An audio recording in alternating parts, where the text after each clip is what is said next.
Hello, everyone. Hello, hello, hello. So, per the title, we are going to talk about closed ears and all that that implies, whether it's dealing with ourselves, because we are guilty of it as well, or whether it's still dealing with family, friends, business relationships, etc. So, that's what we're going to talk about tonight. But before I continue, let me welcome to the stage. She's back, you guys. She's back. And this show is her idea. We've been trying to get this show for a little over a month, I think. Let's welcome Miss Brittney. I can't hear you.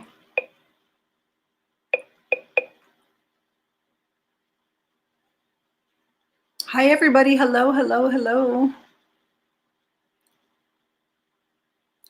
Hi, Rose. Hi, Kathy. Hi, Sherry. Hi, Judy. Hi, Barbara. Hi, Amy. Hello, hello, hello. You guys, please like and share this video. I would greatly, greatly, greatly appreciate it. Brittney will be right back. Hello, Jennifer. Hello, Jennifer Exposito. Hello, Jennifer K. Davis. Hello, Barbara Daniels. How are you? So Brittney will be back. John Tisha and Chris will be joining us shortly. But yes, we're going to talk about closed ears. And again, Brittney will be right back.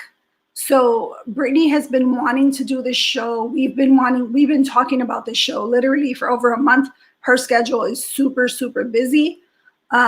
She is a mom full-time. She works, she hustles, she goes to school. My girl is busy, but let's welcome back Brittney. Sorry, I have two USB ports on the on my laptop, and one doesn't like the microphone, so I had to switch them to make sure it was rolling. I don't know. It's technical difficulties. Got it. And we're going to be, Chris and John Tisha are coming on. I think we're still waiting for John Tisha. I could see them down in the screen, but we'll wait till they both get ready to go. But so yeah, hi Sherry, how are you? Hi Jennifer, hi Brenda, hi Shannon, hi Sandra. You guys, if you are not subscribed to our YouTube channel, please subscribe to our YouTube channel. We would greatly, greatly, greatly appreciate it. I will put the link in the comments so that you guys can have it. And like I said, before we get started, we're gonna have John Tisha and Chris jump on. Like I said, Brittney and I, we've been talking about this show for what, probably over a month, right? At least. Yeah. So Brittney's really, really, really busy. And she has 3 little ones, plus she has schoolwork. She's literally always doing homework. I'll be talking to her late at night sometimes, and she's doing homework. Always. So, and she does, you guys also, Brittney sells Scentsy. So any of you guys that are interested in Scentsy, you'd want to reach out to Miss Brittney. She's been doing it. How long have you been doing Scentsy, Brittney? It'll be 4 years in September, so three and a half, roughly. So yeah, it's been crazy, but it's I tried a couple other direct sales, and honestly, I'm not a really salesy person. It's just I love the stuff, so it kind of made it easy. But the company they're always coming out with new things, so I've kind of just stuck with it. So on top of my school, it's always been. I started direct sales when my kids were little. I think my son was like 4 months old when I started, and I was doing clothes, but it was like really, really time consuming. So I kind of moved over to Scentsy just as like a side gig. And this last year, it's like completely blown up. So it's now a job. I get real wages, so it's kind of nice. Why do you want to tell them why we have like discussed this topic? Like, I mean, we've been discussing this for probably way over a month. Do you want to tell them why we want to have this specific conversation? Yeah, I'm going to address Barbara. I do have an office, actually. I just try not to cross-dip Scensy's name with some of the talks we have. They're a little controversial. So just to stay out of any type of trouble, I try not to double dip in that. And then Barbara, I will, other Barbara, sorry, there's two Barbaras. Other Barbara, I will drop my group in the comments. So just to clear that up. We have been talking about this because me and I'm pretty sure Shelly, we have the same story. We didn't get so heavy into politics until this year or last year, sorry, 2020, because of everything. And I'm a very observational person. I see, I learn, I listen, and I do all these things. And one thing that I noticed is that regardless of differences with heightened passions and things that we feel so strongly about. And Shelly and I are kind of somewhere really in the middle of both sides of the spectrum. But one thing I noticed the most is that people are so unwilling to listen. And I think at the end of the day, we need to accept other opinions. I think all too often, especially we're kind of seeing it lately, people are so offended if you feel differently than they do. And so one of the things I keep telling Shelly is like, she'll tell me a story of something that happened. And I'm like, yeah, it's closed ears. Like you cannot, there's no sense in talking to somebody with closed ears. So that's kind of where we got this title. Hey guys. So yeah, we just it's being kind. I mean, I know all four of us are actually really opted. Thank you. He's shoving his dinner in my face, letting me know he finished it. We all three of us are very. Oh, we fell. That was funny. I just got dizzy really quick. Just kidding. So yeah, so we've been talking about this over and over again because just to add to what Brittney said was Brittney and I just got really into politics, kind of like just trying to inform and educate ourselves so that we know what we wanted when we did place our votes. So digging into policies, digging into all these things. And as we have seen forever, and this is not just about politics. We're going to extend it a little bit into not just politics, but what we've seen is people get so heated. You'll have like Republicans who will say like, "Oh, liberals are this and liberals are that," and I'm not taking away from that, but I'm saying then you'll see with this new election, you'll see people that are extreme right. And I've always said that I think there has always been people extreme on the left and super extreme on the right. And then they kind of accuse each other of stuff. And they're kind of doing the same thing. So over time, we've seen these things. And then I'll let Chris and John Tisha speak for themselves. But that's kind of what started these conversations for Brittney and myself. We're about the fact that if we're trying to reach people and we're trying to get people to listen, how can we listen? How can we have a meaningful conversation if we're not listening to one another? And I'm not saying anybody. I've been guilty of it in the past myself. Personally, I have been guilty. I have had closed ears, whether it comes to my personal relationship, my friendships, in any aspect. So we just want to make sure that that's very clear. It comes in all aspects of people's life, and I don't think anyone is immune to that. So we just thought that when we bring you guys content, we want to have real conversations about things that are happening in the world that are affecting all of us. All of us. No one, like I said, to me, no one is immune to it. I've seen it from everybody, including myself. I am bringing myself to the red table. period. Yeah, there's been and it really started, I think September is when I started following Cash, and there was a couple times, and you girls and Guy know me. I'll agree with you wholeheartedly, but I'll also offer another perspective, and that's just how I am. Whether I'm totally on board with what you're saying, I'm still going to say, but we have to think about this also, because you don't learn until you listen. You cannot truly learn without listening, period. That's the one. Yeah, go ahead. I was gonna say that's the one thing I don't like about you. Thank you. Thank you. No, you're right. Who brought this guy? No, just kidding. You're 100. No, you're right. Man, because you. he's been at it all day. It's that. It must be that fetish we talked about earlier. Listen. Whoa. I was just about to say I didn't hear anything you said, but I heard that. Oh my God. That's an inside joke. Turn color red. That's an inside joke. Well, now they're No. what you're talking about. We'll talk about it. Another time. That's for I'm after. muting myself. I'm sorry, Brittany, for interrupting you. I apologize for my rude comment. Proceed. That's for after dark live. Yeah, no. Anyways, back when I started following Cash was like early September, I think.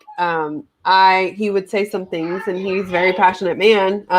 That's why a lot of people like him. But I would also offer out other perspectives, and people would just jump down my throat in the comments, and I'd have to be like, "Whoa, guys, we're all on the same freaking team. Like, can we calm down? It's okay. It's okay for other people to go on there and think differently." And then there was, like somebody would say something like, "Oh, I think Biden's going to win." And you'd get 37 ha-has, like reactions, and just like complete bullying. And it was like, hey, I would write something like, "Let's be nice, you guys." Like, that's what Cash spread, was the street light, the unity. Like, let's not be at war with each other. And there was people who would laugh at my comment, like, "Yeah, right, these Biden people, they don't know what they're talking about." And it was just so evil and so closed-minded. And I swear half of the arguments I ever got in were because people wouldn't listen. They didn't care. They had what they had in their mind, and that was that. And they didn't care. They didn't want to hear it. And so that's where the closed ears premise came.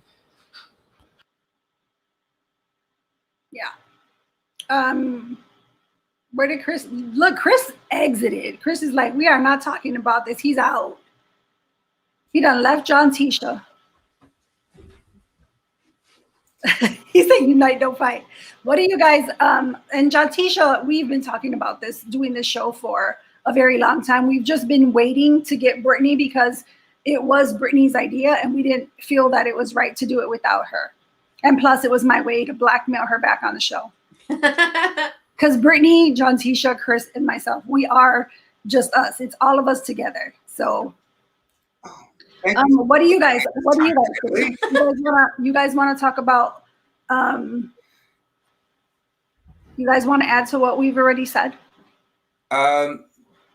Yeah, I know she's got a whole bunch to say. I just want to add before we end the show. I'm gonna have to squash the fetish thing. Oh gosh. But we'll say that. So now you got to stick around for the end to know what was going on. Anyways, so I know this is kind of the I just watched the conversation happen, but go ahead. So what is closed ears? What was this all about? Well, just kind of piggyback off of what Brittany said earlier. We're all on the same page with this. As you can't have a you can't have an open conversation. You can't learn in a conversation. You can't grow in a conversation with people who have differing opinions or different perspectives without understanding and without humbling yourself, if you will, getting out of your own way, being willing to. So I can have a conversation with someone that I don't agree with. I can tell them, "I understand what you're saying. I just don't agree with you." And it should be fine. No one should be upset about it, because at the end of the day, we're all different. We all have variations and degrees of perspective on a specific thing. And again, we don't grow unless we're willing to hear the other side, understand the other side. Doesn't mean we have to agree with the other side, but we can at least understand, like, okay, I see where you're going with that, or I see what you're saying. I just don't agree with that. I understand you. I just don't agree with you. And there's nothing wrong with that. The problem is that so many people enter into conversations wanting to be heard and not to hear. They want to talk at you. They want to get their point across. They want to convince you that they're right, or convince you of their perspective, and that doesn't get us anywhere. There's too much of me in the conversations instead of us or we. Yeah, it's kind of like the first thing that kind of popped in my head was that whole pipeline conversation we had, where it was like, we were saying that it was dumb he stopped operations, and I was like, well, hey, maybe some tribes wanted it to happen, and then a couple people were like, oh my gosh, no way, that's ridiculous, oh well, they should have rights anyways, they're federal. And then I think it was Casey or somebody had mentioned, maybe it was in the comments, somebody had said, actually a lot of those tribes rely heavily on that income from the federal government. And I was like, oh, okay, like that's a perspective. But if I was so set on, no, this is stupid, they need to stop it immediately. And that's what we've been seeing, is there's so much passion that people are unwilling to learn from it. And you really like I know Russo, he purposely reads he reads the left's news articles to see where they're coming from. And that is probably the smartest thing ever, because if you're stuck in your own echo chamber, you're literally, you're not going to go anywhere, and you get vicious, because especially in the media with these one-sided things, they will fuel you with hate. But it's just like arguments 101. And if that was a class, I could teach it, but I'm just kidding. It's arguments 101. You have to know their counter and learn that side before you can have a correct approach, because you're just going to spout off bull crap. And that's a big reason why, when they had the DNC and RNC, that's a big reason why we decided to, well, he did and I joined him, but that's a big reason why we decided to host the DNC.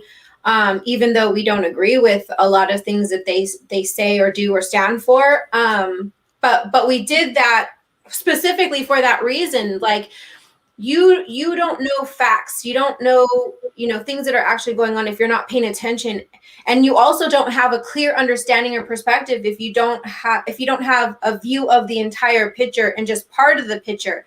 And there's so many people that are stuck in just one view only, which alienates so many other people, especially. And I think one of the biggest things that bothers me is when people of faith adhere to one picture only, when everything that we learn, everything that we've been taught, everything that we try to be examples of and for is completely against a one-sided view. And yet here they are standing for it and pointing fingers and yelling at people or whatever, and standing for things that literally go against everything they've been taught. Like it's mind-blowing to me. But such is life, and people are people, and that there's going to be people. There's going to be people. There's purpose in everything, and we have to have those that do that so that we can learn. Yeah, and I think when you were talking about you hosted the DNC and you watched the RNC, if you guys look at the stuff that I share on Facebook, I don't share stuff that just fits hey, Donald Trump 2024 narrative. I don't. I post Biden's I want to be careful what for the good words. I don't even know what to call it, but I do post when Biden addresses the public. Let's call it that, right? So I do post it. I post when Circle Back does her press briefings. The Ginger Overlord. Oh, that's right. I forgot the Ginger Overlord. Yeah, I forgot about that. But so I do post those things because I think that even though we don't a lot of people on this platform doesn't support their policies, how are you going to stay ahead of the game and educate yourself instead of listening to he said, she said? For me, I'm like, trust me, it really bothers my ears to try to listen to either one of them because it literally sounds like nonsense, but I want to hear it for myself. Right. I want to hear it straight from the horse's mouth. I think I had to because like Corey Davis, he says that it used to upset him when someone didn't agree with him. He's learned because he sees something a certain way, it doesn't mean another person will see it the same way. I am 100% on board with you. I used to get upset too, and I still kind of do if people aren't listening or at least understanding what I'm trying to say. I will beat a dead horse just trying to explain it so they understand. But I think a big chunk. You give up. I give up. I just say, okay. It depends the context. It has to go. If I sense they're still listening, I will keep going. And if they're like, it's fine, whatever, I'm like, no, let's talk. Like let's figure this out. And so I think a big chunk, and I don't know if you had the same experience, Chris, but being in the military and living in California, it's not glitz and glam like other states. And I say that because like where I live now is a highly veteran friendly area. It's very thank you for your service. You see my plates are veteran plates. It's very, very ride or die for the military. And in California, it's not that way. It's really not. And people are like, so you took this way out and screwed the military. And there's war protests where people are spitting on people, which is so dumb. But you kind of have to go ahead. I would say I think that it depends on where you live, but Yeah. I'll let you finish and then I'll jump into it. Okay. But a big chunk of the military is we are literally fighting for people's rights to say that stuff. Like we're literally like, and you have to accept that. And my husband, he'll ask all the time, like, wait, the whole Kaepernick thing, like, what did you think of that? What did you think of that? And I said, well, unfortunately, it doesn't matter because that's what we fought for, is his freedom to be able to do that at the end of the day. I do appreciate that he actually talked to a vet, and a vet told him the proper way to signal distress. But it's just one of those things like yes, we can be offended, but that's what we fought for. We literally fought for people to say F the military or screw you or you're a piece of crap, all military, all government, it's stupid. Like we fight for those rights because in other countries you're dead for saying stuff like that. So, no, I 100% agree with you. I think most of California, when you're talking maybe certain parts of like the greater Los Angeles area, the Bay Area, even heading towards Sac, yes, you don't have that. I think more so in San Diego because there's such a heavy Navy population. At least when I was down there, I won't say you get like thank you for your service all the time, but you don't also get the weird looks. You're not shunned. Where we're at? No, down in San Diego, and then certain parts around because we do got a couple Navy bases left, but I'd like to think throughout the Central Valley, at least from what I've experienced, it's pretty patriotic. Yeah, we got but we're also very red out here still. Very high population of veterans. And it's different. You'll still get it. Not that much. Not like when I'm in Virginia, you go somewhere in uniform. It doesn't matter. Like as soon as you go out, people are like, "Thank you for your service. Thank you for your service." Here, you get it sometimes. Most of the times, people just look. But back to the topic, we're talking about closed ears, right? Not hearing people out. I just from what I've seen in the last year, we'll say since this pandemic started, I see people going into conversations and they begin to talk and I've had to do this with people. Like if the topic comes up, we have to make it clear from the get-go. Are we having a conversation or are we debating? because that depends on how I'm gonna react or how I'm gonna approach it. Because if we're debating, then I'm in it to win, and I'm gonna take a stance, and I'm gonna hit you with everything I got. But if we're just having a conversation, then it's a little bit different, and it's not going to be as intense. But either way, whether you're debating or having a conversation, more often than not, people stop listening.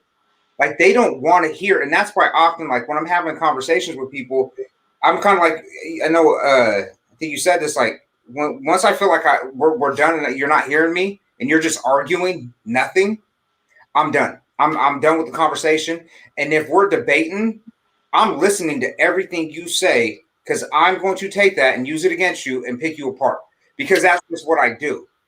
Every time. I mean that comes from being like a union rep, somebody who's helping I do the people same out. thing though. Like I'll copy. Yeah. I'll copy what you said and I'll put it down here. I was like, didn't you say? Well, yeah, I'm gonna pick you apart, and that goes from like, because I've helped people out like at work, yeah, dealing with cases. Like I'm gonna look at what you say, and I'm going to analyze and examine every word and sentence and see, okay, how can we rebuttal this? And that's how I treat a debate. As soon as you stop, I feel like you're not listening to me. Either way, I'm cutting it off. Something else I noticed over the last year is that whether you're like, we'll talk about having a conversation. So if people just think that they're having a conversation, it goes one or two ways. Either two people are bringing, like, they're sharing ideas, thoughts, and opinions.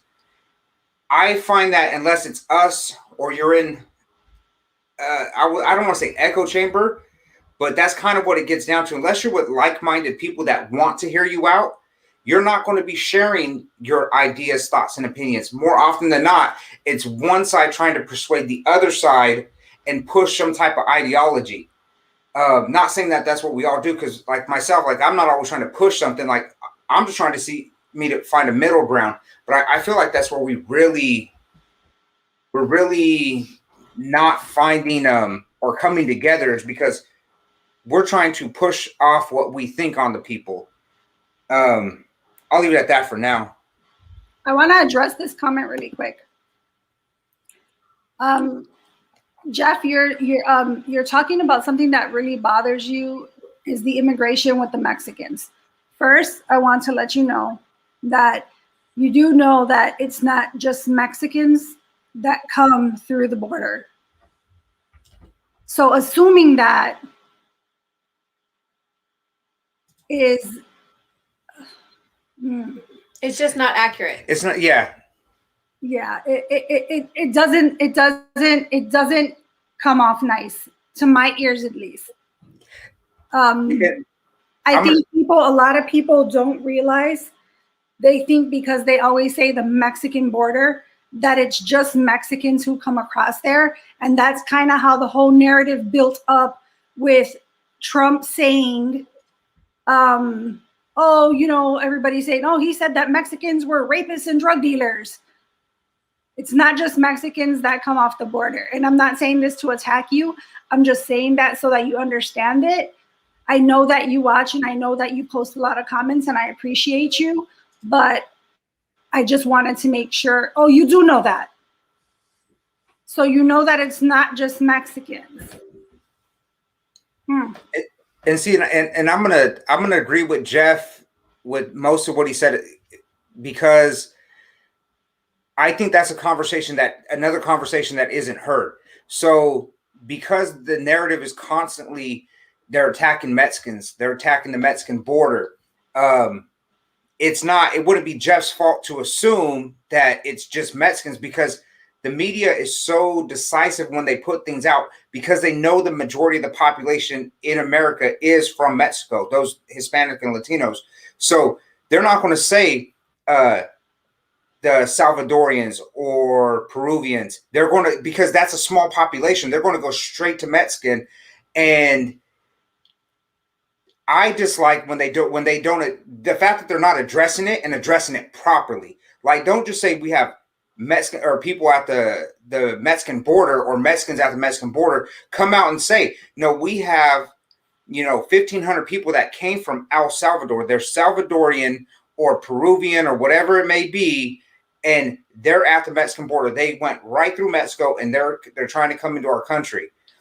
If they were to drive that narrative, I think it would dwindle down the controversy. But they don't want to do that. And when you try to talk to people about that, people don't want to hear it, because when you're getting one narrative, one story pumped into your ear all day, it's very hard to shake it. Well, no, I get it, but my point which is why I wanted to address it. Yeah. But then he, in the comments later, said, "Oh, he knows that." Yeah.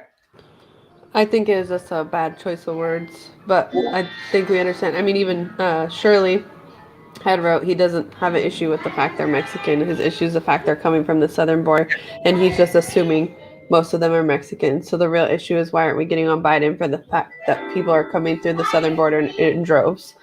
So I trust me, I totally agree with you. I agree 100%.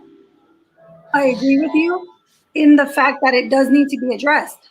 I have family that is Mexican, but I do believe that it should be legal. And yeah, it should be talked about. We should be talking about it. I posted something a couple of days ago where I had seen so many people posting about kids in cages. And for how long did we hear about kids in cages, right? Nobody talked about the legal teams. Nobody talked about all these things that Trump put in place to investigate and find these children's families, people that knew their families, etc. We didn't talk about that. We just talked about kids in cages, kids in cages, kids in cages. Well, the number has tripled, literally tripled. They're supposed to hold these children for 72 hours while they're getting processed, and then they place them. That's a federal law, 72 hours. They don't have enough space, so they're being held longer than 72 hours, and it's tripled. And you're right, no one is talking about it. I agree with you. I just wanted to make sure I cleared that up. I don't know, something about it didn't hit me right.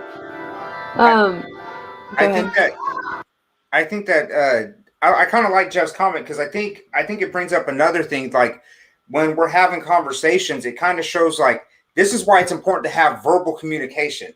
And this is why we need this, because Jeff may not have meant that, but in his trying to explain or put his idea out there, because it's in writing and you can't see the facial expressions, you can't see the body language and the tone, and you can't, it's a little bit harder to communicate, because it's not like us where we can just ask those questions. I think often when it comes to social media, that's why we have the breakdown, because we gave up the communication part, the verbal and the interacting with each other, and we just want to shotgun out. Not saying that's not Jeff, that's not what you did, but some people just shotgun out responses or their thoughts, and it just comes across sometimes really wrong. Yeah, actually on that topic, Chris, too, I'm doing my writing class. I had to do a paper, basically the topic is a science technology type of question, and he had a list of things to do.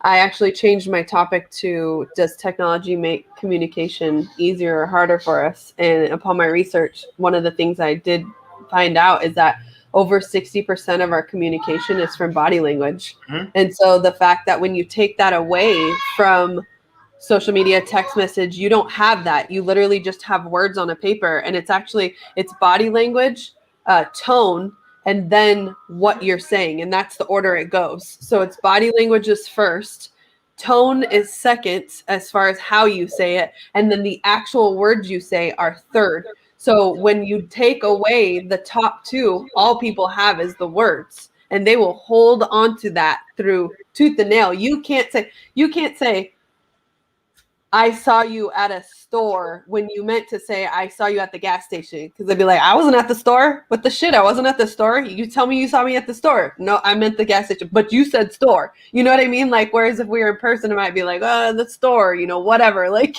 and then it's so literal when you're literally looking at words. So I see you brought up Ricardo's, and I think this is a good one to talk on, because I see Ricardo's response. Me and Brittany have different views on this. So, Brittany, you said earlier, you said that That's what we fight for. Or what did you say? Yeah, We fight for. friends we put up. Yeah. Yeah, I did. I asked her to tag his comment so we could talk about it, because I understand, and I'm sure Chris understands where you're coming from, Ricardo, because yeah, heck yeah, it hurts. It hurts when people do stuff like that. But we do, unfortunately, that is why we joined the military, for the freedoms. It's not like we're saying, oh, well, I joined the military so you could say F you to the flag. No, obviously we did not. But we fought for those freedoms to be independent people, to have the free speech, to continue to be able to feel how we want to feel, because there is not a dictator in office telling us you can't speak, you can't have an opinion other than mine, et cetera, et cetera. So yeah, I know it sucks to say it out loud, but once you get over it, man, there's a lot less hate involved. I'll take the opposite stance like you always do to me. No, I hear you. I will say I slightly disagree, and maybe I don't. I don't know. Let me run this thought out. So, I do believe that when we do join to fight for our rights and our freedoms. I think the key thing, or I can say personally, the thing that I take the to heart is when I put my hand up and you're swearing in and you're saying that you're promising to protect and defend the Constitution of the United States. To me, that is the key to it, and that's everything that comes with it. So even though it bothers me when certain things happen, I have taken that oath. And that's why, I mean, if people want to have freedom of speech, it's good. But I'm also on the same end where speech is speech, sign language, writing, words. I disagree with freedom of expression, because I believe freedom of expression or expression has led us to this point where they now blurred the lines like they've done everything else. And they're saying, well, expression is another form of speech. No, music is music. It's art is art. Drawing's drawing. Speech is speech. And I say that because when I see somebody burn the flag, it's like, okay, we used to have, laws against that. Mm-hmm. Like, you burn the flag. I'm not saying you should die for it, but there should be a penalty, because to me, then what are you? I understand protesting, but that should be that one thing where it's like, hey, we draw the line somewhere. You burn the flag. I think that I disagree with it, but at the same time, if that's what they feel they need to do to get their point across, you disagree with it, but you understand. But I understand, and I don't like it. I don't like it at all. But because I feel like they blurred the lines of speech and expression.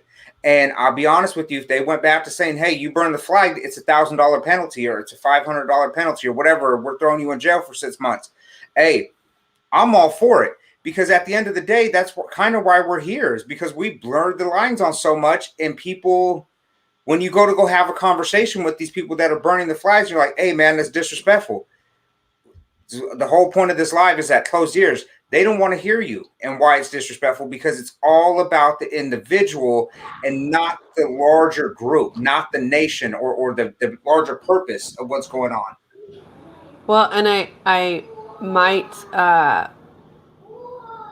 no, I'm not even saying I'm naive to say this, because I'm pretty sure it's accurate, but I will bet that a good chunk of those flag burners did not even join the military. So they have no idea. When you deploy and you go to these countries that have way less freedoms than us, you see how good we have it. Mm-hmm. We don't just call people whiny, entitled brats for a reason. It's because we do see stuff. I deployed to a country where it was in Qatar. Was it Qatar? Yeah. No, Kyrgyzstan. Sorry, my second deployment. When I went to Kyrgyzstan, they do not recognize mentally handicapped anybody. So if a mom has a baby in the hospital, they no longer get benefits for that child. There's no social security disability. There is no recognizing that person is not a citizen because of their handicap. So they have orphanages filled with these handicapped children. And what happens is the UK ends up coming over for humanitarian aid, because in the UK, you could go to college or you could join the military. Like, there's things you could do after high school. that'll help you. And in other countries, you actually have to join the military for 2 years so that you can Right. get that sense of structure. I'm a firm believer that we should have our people join the military, but I know that not everybody agrees with that. That's just my personal opinion. I think people should come out of high school and either go to college or they should join the military. But it's one of those things, like when you realize how good we have it, I never will agree with burning a flag, because that still stands for what we are allowed to do. Protest, hell yeah. If you're pissed off, make your voice be heard, even if I don't agree with it. But the second you burn that flag, that's where I'm like, they're pieces of shit. They're entitled brats is literally what they are, and they have no idea how good they have it here to be even able to do that. And see, and Ricardo brought up, I know there's a law against it, Ricardo, but I guess what I was getting to is that just like anything, or not anything, but like a lot of stuff, if it's not it's not what's trending, or it's not the popular belief at the moment, or they'll find a way around it. And yes, the law's there, but they get away with they it get for away with freedom it. of expression. And at the end of the day, they kind of throw in freedom of expression under freedom of speech, and it sucks. But I was going to say, they actually, I will agree with Brittney. Like, we are defending that, and I disagree with it. But at this moment, that I guess is kind of why we have to have these conversations, and hopefully, we spark more people's interest, because I think we should have, like, I'll say, like, nationalists. Like, we should get rid of race and all this other stuff and just be focused on being American, and agreeing that stuff like burning the flag and talking, like, disagreeing with our government, cool. But plotting and planning and attacking the government, or I would say individuals in the government, even if you disagree with them like that, we got to start drawing the line somewhere. Yeah, and it is there is a law, but if you can prove it's in a form of protest, it's illegal. So it's a very fine line. There's multiple lawsuits against people who said it was a protest, and it's one of those things that tramples on each other, because we fight so hard for freedom of speech and freedom of expression. But it's just one of those things, like, it's those people who, like, don't return the carts at the shopping centers. You just got to judge them. You know what I mean? Like, you don't freaking put your cart back, I'm judging you. Shelly, do you put your cart back? Every time. Yes. Do you not, Chris? Because your face looks guilty. No, I was like, did you know I put the cart back? Like, I will go as far as walking the cart all the way back up to the front, just because I don't want somebody else. And I'm not going to lie, because we do have older vets, and, like, there's older dudes that walk out, and I don't want them to look at me like this young piece of shit is too lazy to walk the cart back, so he just put it right here in this empty parking spot. And because I've had a couple older dudes just stare at me like, and I'm like, yeah, you're right. I don't even, and I'll just, like, act like I was going to that direction. Just took the long way. That's all. Exactly. I think. No, go ahead, Brittney. I was just going to say something really quick. Somebody earlier in the comments said, do you think police, and I don't know if she said, and military are the same? Yeah, I would agree. Yes, wholeheartedly. I do think they get the crappy, and if not worse, lately, worse cops have gotten more of the crap talk lately. Anyway, sorry, go ahead, Shelly. No, I was just going to say, like, in the whole regards to the flag and stuff like that, I've never served in the military, but I think that it is a fine line. When we start talking about protesting and, speaking up for our rights, I have no problem with that. But again, even with the whole taking a knee, like, I get the whole thing. I just feel, I don't like it, and it's not something I would do. But people are entitled to do whatever they want. But I do think, like, burning the flag and stomping on it and wiping your ass with it or whatever else they do with it, I just think I think it's taking it too far. But again, there's so many laws. Somebody said it in the comments. There's so many laws that people are, like, judges and stuff are just not going to take it there. You know what I mean? They're not going to take it. there for those reasons.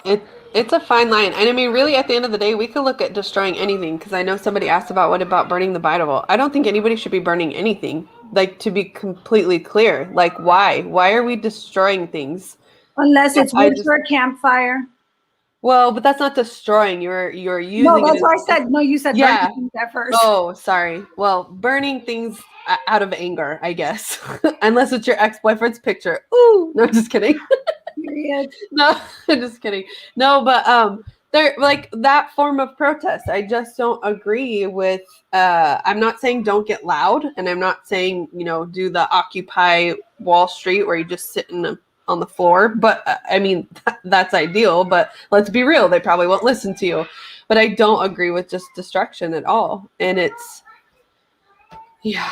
what just happened? I think they froze.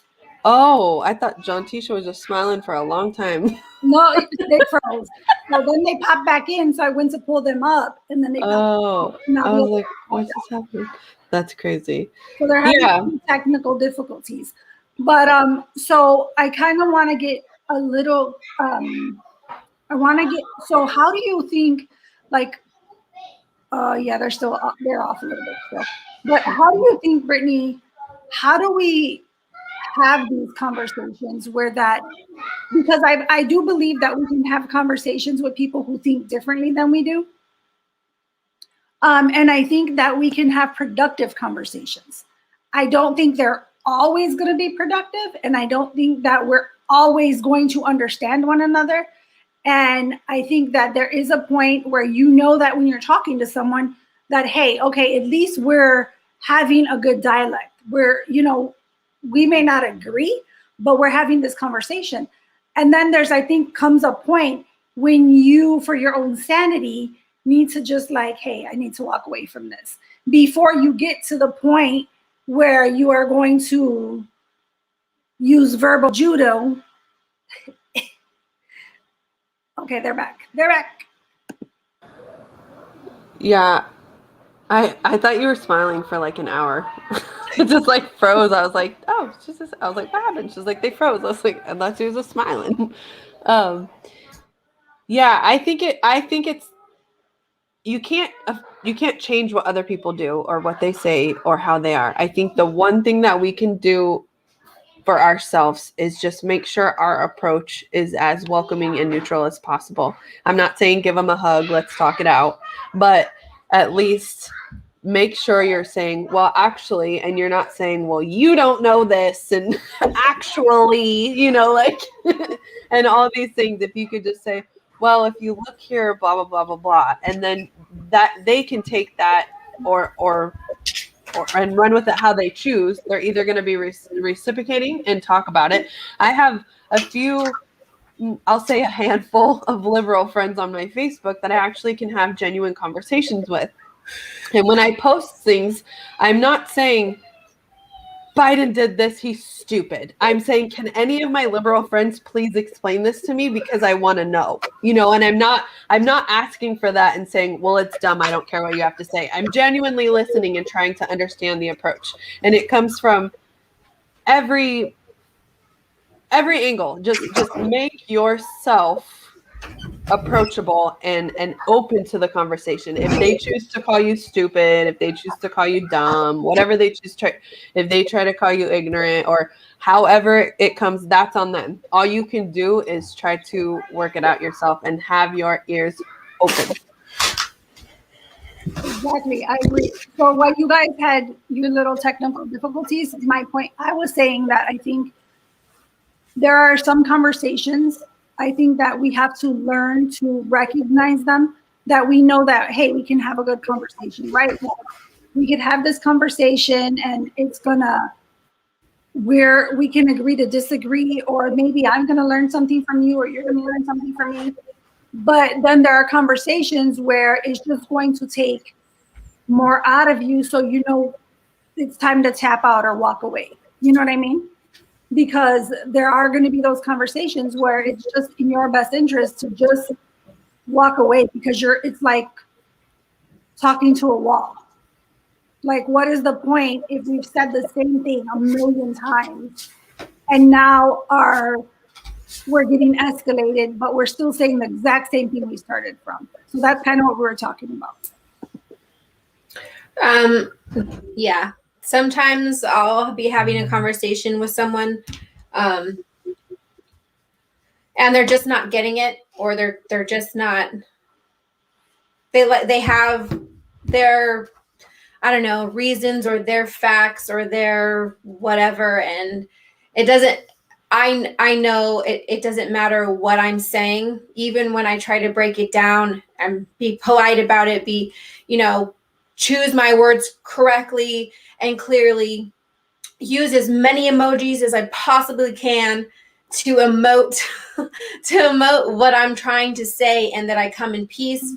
I know that it's just not gonna go through, and so I usually end up at some point just say okay and leave it at that, especially if it's someone I know, because I'm really not sure, because I know that there are other viewers in the comments that are reading them. I don't want it to turn into, they're getting in on her or whatever, and I don't want them to join the conversation to fuel it in a bad way. And so so there's that. And then there's conversations with other people that I don't know, especially when they jump onto my comment thread and then start pointing things out. And I'm like, okay, well, we can have a conversation about this if you like. I was like, but you're on my comment thread, and this just happened the other day. And I was like, you already knew that you didn't agree with me when you read my comment, and you came into the comment thread and you commented anyways, knowing that you didn't agree with me. I'm willing to have a conversation with you about this and talk it out and see where, in which I did say, like, I see what you're saying. I do understand you, and I agree with you to a degree, but I also see it like this, XYZ. And then I think she ended up blocking me. I wasn't even mean. I was just like, and yet here you are on my thread talking to a stranger about something that you already disagree with. And then I never got responded to again after that. I'm like, okay, and I just let that go. Period. There's again, a lot of people, some people just don't care. Well, and I've watched that happen, and I think that's happened with all of us, where we're having a conversation, and whether it be somebody in the comments or during a live or just on a thread or in real life, I feel like the people, when you're having a conversation, like, there are other smart people out there, and sometimes I think the people that just shut you off, and when people start closing their ears, and they stop listening, I think very rarely is it because they don't have the intelligence to hear it. Well, I don't want to say that. I'll say it's a 50-50. I think some people do understand what's going on. They just have a very strong point of view. And then you have the other half that doesn't have the knowledge or the experience, or whatever you want to call it, to understand what you're saying, or to talk to you. And all they have is a little bit that they were given, an emotion. And when they run out of the little bit of knowledge that they have, and they go off emotion, and when they see that you're not budging, you're firm, and you're not being disrespectful, that's when they're going to close down. And they're either going to become more emotional and attack, or they're going to shut down and just block you or walk away from the conversation and say you're dumb, whatever. And that's, I blame that on, I want to blame that on school, society, parenting. I think we've allowed that to happen because we've taken that open communication out. I think there's a lot of other stuff that goes into it too, but we've taken some things out of our lives, and it's just made people, everybody's running off of individualism and emotion. And if it's not what agrees with them, I see your husband made his cameo. I was waiting for it. His Sasquatch walk. Yeah. Chris said you made your cameo. Oh, yeah. He's like, oh, yeah, that's right. And too much Um, anything is still a bad thing. So when there's too much of as you said, individualism, too much self and too much me, in entering conversations or whatnot, that's of course a key ingredient for bad conversations. 100%.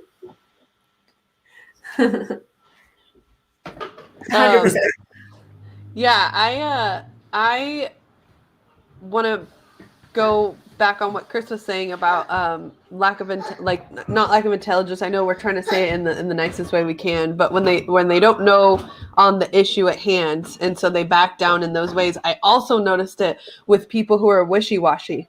They don't know, like a lot of times around the election, and in fact, his cousin, she knew she hated Trump. You know what I mean? She just didn't care for him. She didn't like him at all. She just knew that was a fact, no matter what. But then she would be so prideful on voting for Biden, but then in private message would tell me, I'm really not even sure. I'm not even sure on Biden because there's something about him I don't like either. But then when she took a stance, it had to be her stance. And so when I would go ask her about it, she'd be like, you're not changing my mind. You're not changing my mind. I'm not talking to you about it, because she wasn't secure in her decision to begin with. And that's exactly where it was. She might have known things and kind of was like, well, I don't like that, but anything but that guy. And so because she was so unstable, she couldn't hold her ground. And it was just like, nope, you're not changing me, and maybe it's a type of anxiety. I don't know, but it was just like, nope, you're not. And my mom is the same way. My mom we actually don't talk because of a political argument, but it wasn't because of the political argument at hand. It was because how she reacted to it. She told me, I know. And when I tried to educate her on, this was like end of December, I think, or early January, she's like, it's over. Good night. She's like, a hug. Sorry, guys. She's like, oh, I know the election's over. We don't have to talk about this anymore. And I'm like, well, it's not. It's January 2nd or whatever the heck day it was. It's technically not. She's like, no, it's done and over with. And it was just like this giant argument. And I'm like, no. And I tried to, I tried to tell her, and she's like, you don't have to tell me, and he did this, and Trump's bad, not those words, but basically it was just yelling, and I'm like, shut up and listen to me, and it just got so ugly that it was just like, and I stopped. I just stopped because she just brings out the worst in me, and that's what I told her. And I told my family, I'm like, it's not that we are discussing politics. It has nothing to do with the subject at hand. It's the fact that she would not listen. She was so arrogant and ruthless in the way she felt, but she wouldn't tell you how or why or what. It was just, that's the way it is, and I don't need to talk to you about it. It's the closed ears things. It's what it is. It's literally, yeah. I agree, Jonathan. I agree. And sometimes Autumn says, how do you reason with crazy? You don't. Unfortunately, you don't. If you know that what you're seeing and what you're hearing is totally on a different level, that's what I was talking about earlier, is that at some point you have to be able to recognize and walk away at that point. Because you are going to lose brain cells. Again, you're going to exhaust yourself. Yeah, everything is not perfect, right? There's no right and wrong. There's no, when do I walk away? When do I don't walk away? I think that us as individuals, we have to know ourselves. Like, I know my trigger points. I know when it's time to walk away. Because nothing good at that point, I've stopped listening. I don't want a resolution. I want to get away so that so all that anger or whatever I'm feeling at that moment doesn't come to the surface and I lose my shit. I try as a person, and like I said, I'm gonna bring myself to the red table, but no, I didn't have no entanglements. Do you guys remember that from Will Smith and Jada? Entanglements. It's not like Chris's fetish. Oh, whoa, Oh my whoa, God. whoa, come on. Well, guys, Take gotta that go. to the end of the show. I'm kidding. It's funny. We need to throw a little joke in It's here and there. funny, Chris. It's That's not. Gosh. Hey, I just did to you what you did to Brittany. What? I stopped listening to you. I'm sorry. What did you say? I did to you what you did to Brittany. Thank you. But yeah, so I think we as individuals need to work on ourselves, and we need to know what our triggers are. We need to know too, and we need to hold ourselves accountable. We need to know when we do need to sometimes like listen, because like I said, I don't think anyone is immune to it. Like I have had moments in the past where I know I wasn't listening. I was just like being quiet and waiting to just be like, oh well, I'm gonna prove you wrong because what you're saying in my head, all this thing is going on in my head is you're a fucking idiot. Literally. So I'm like, why did I just even waste my time letting them talk to me? You know what I mean? Well, So you have to recognize that yourself. And I know that it's super ass hard. It is super hard. Trust me, I've had even other conversations where it's so hard to sit there and try to understand. And again, at that point, you have to know who you're dealing with.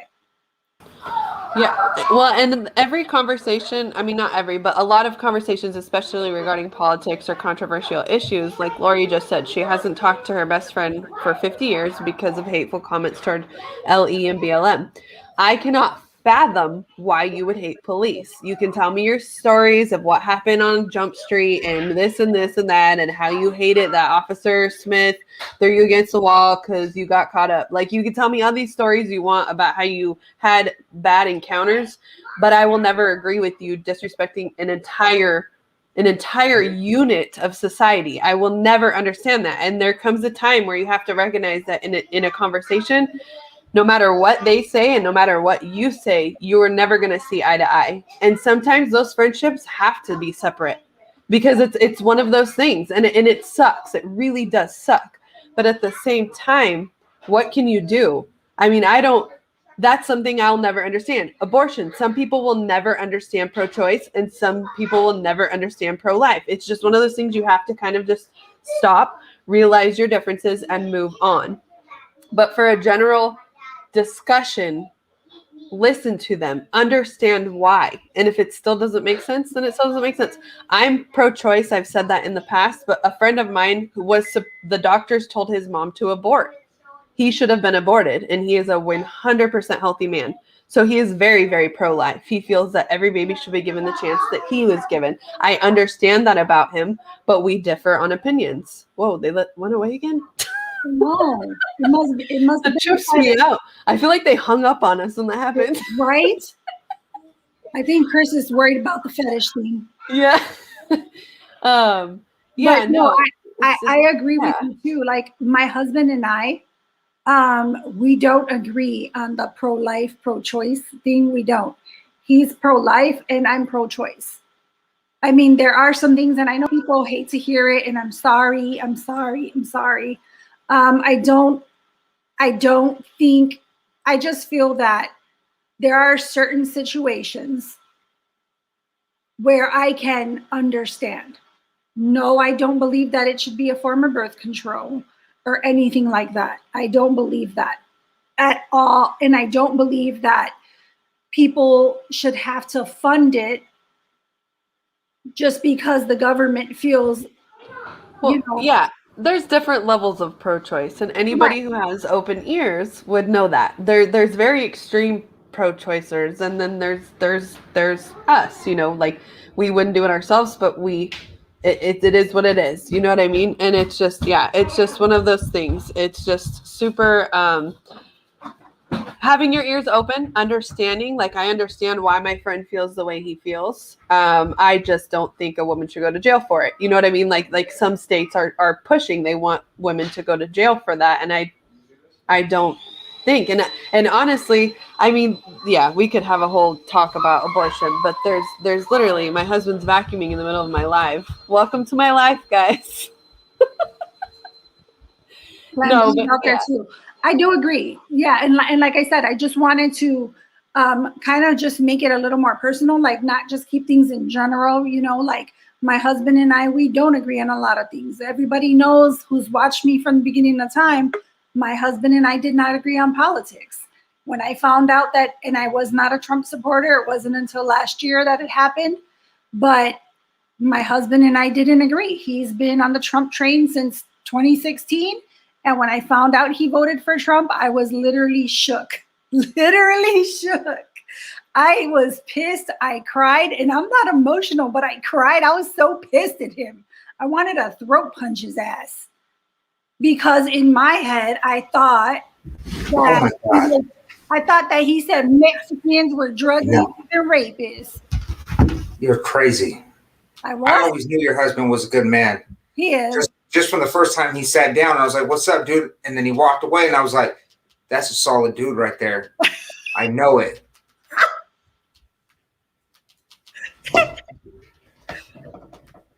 You just get certain vibes. No,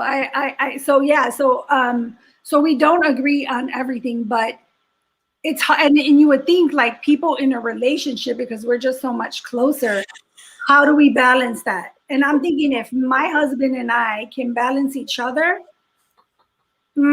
anybody can have a good conversation, because we live on two opposite sides of the universe, period. He's like the very social butterfly. I'm more reserved. Like I got to get to know people. no, you're not. Like people coming into my house and stuff. I'm very like, where he's like, hey, and all the neighbors come over. Everybody's I walk outside. I'm like, what the? So yeah, it's just, it's different. It's different. Like I said, he's very pro-life. I am pro-choice. And like Brittney said, there are levels for me. You know what I mean? Like, I don't think that people who are Christians and believe it's against their, it's against what they believe, they shouldn't have to fund that. I do agree with that too. I think if you want an abortion, that you should pay for that on yourself. And I don't think it should be birth control. But these are all these topics, right? There's so many topics in the world where we can agree to disagree on. But, and like I said, there's other people like that we do podcasts with. We don't always agree on everything, but I think that having the conversations and being able to remember that at the end of the day, the point of these conversations are so that we reach other people, and other people are, I think our point is like, so that people can learn from us, not to do as we do, but hey, like this happened, this is how they handled it, or hey, those two don't agree, but yet they still are talking to each other. They're still, kikiing with each other by the time it's at the end of this video. You know what I'm saying? And I think that we have to do that in our lives. We do it with our friends. We do it with our family members. And just like in your life, I think that there comes a point where there are toxic people in the world, like let's just say family. And at some point you have to eliminate them, because they just are going to continue to bring you down. You've probably had all the conversations and there's just no getting through. Yeah, I had a friend I had to do that with. We'd have conversations like one-on-one, and we would talk about it, and she'd be like, yeah, I understand that, but I feel this. And I was like, okay, well, I feel this. And like on the phone, we would be just fine. But anytime she would post something on Facebook, it would be like, well, this is my post and I don't have time to hear it. And hers was an anxiety thing. She just couldn't handle the confrontation and the argument. But I would want to educate her, because from talking to her on the phone, I would understand she didn't quite know exactly what was going on. But she just was one of those people. She was set in her ways, and that's what it was. But she would message me things like, Biden's getting, like she would send me a message saying, how Biden's trying to get like $8,000 per kid for child tax credits, and then $8,000 for one kid, $16,000 for two, and then something for more. And she's like, is this happening? She messaged me. This would be good if this happens. Is it true? And I started to look into it, and I'm like, well, I mean, that kind of is rough if so, because that money's going to come from somewhere. We kind of had to try to have a conversation about it, and it ended up living like or the conversation leaving of like, well, I just tried to tell you something good he was doing. And I was like, no, you asked me if it was true. So it wasn't so much you asking me, or you didn't tell me anything. You asked me a question and now we can't even discuss it because you changed your mind on how you want this conversation to go.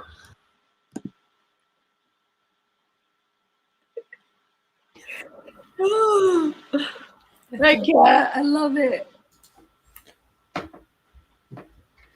Oh, wow. Wow. We're really going to have to clear that up. Anyway, so hold on. Anyways, back on topic. Yeah, I know. That one got me. I do like a little walk in the rain, a jog in the rain. Feels good sometimes. This as you're running. Stop it. Okay, so I think with the closed ears thing, right? Because Brittany, you were talking earlier, you mentioned like different stances, right? And I've heard Shally say this numerous times, like agree to disagree. And I think we've all said it at some point. But I think that's a problem why we have people why people have closed ears. Because when you're going into the conversation with somebody already knowing that you're going to disagree and you're going to end that conversation with agreeing to disagree, then what's the point of even conversating? And I think that's even like just with the four of us, like we don't agree on stuff. And I think when we're having conversations, like Shally has her stance on pro-choice. Shally has her stance on pro-choice. I disagree with it. Brittany had, you had your stance earlier about, our freedoms and how we joined to protect it. I don't 100% agree with it. But that's the thing, is that it's when we come together and we're talking, I think the one thing that we show people is that, hey, we all don't agree on the same stuff, but we agree, or we'll find a middle ground. And I think that's why I like having these conversations, because there's no argument. They're conversations, and we might debate a stance, but at the end of the day, like, I find us agreeing on a lot more, or being more understanding, and never really walking away from this panel like, damn, I can't believe they were just on this and, we got into it again. Like that, I hate that. I like having legit conversation. And I think that's one thing I do really enjoy about having conversations like this with other people. We may not agree 100%, but we have enough respect for each other and a willingness to understand each other, that even if if something came out wrong or something happened or whatever, we can at least come back to the table and be like, yo, my bad. My bad. This is what was going through my head at the time, or whatever the case. And then it'd be like, it's cool, I get it.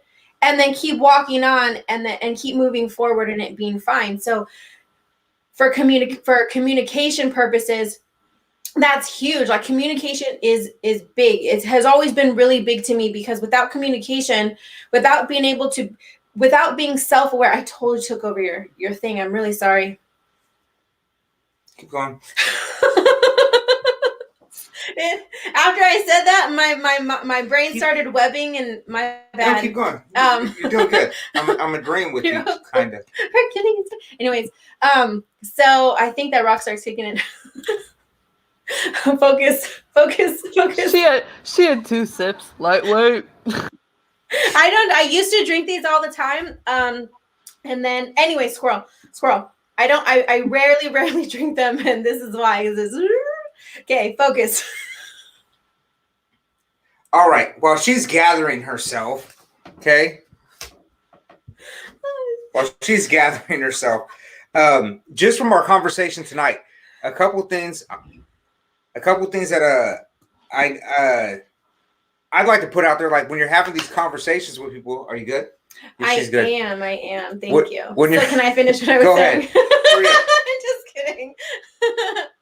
Side note, so Sherry, because now I'm like seeing a whole bunch of stuff now. Sherry was like, you guys don't judge people for not agreeing with you, and that's what makes it fun to watch.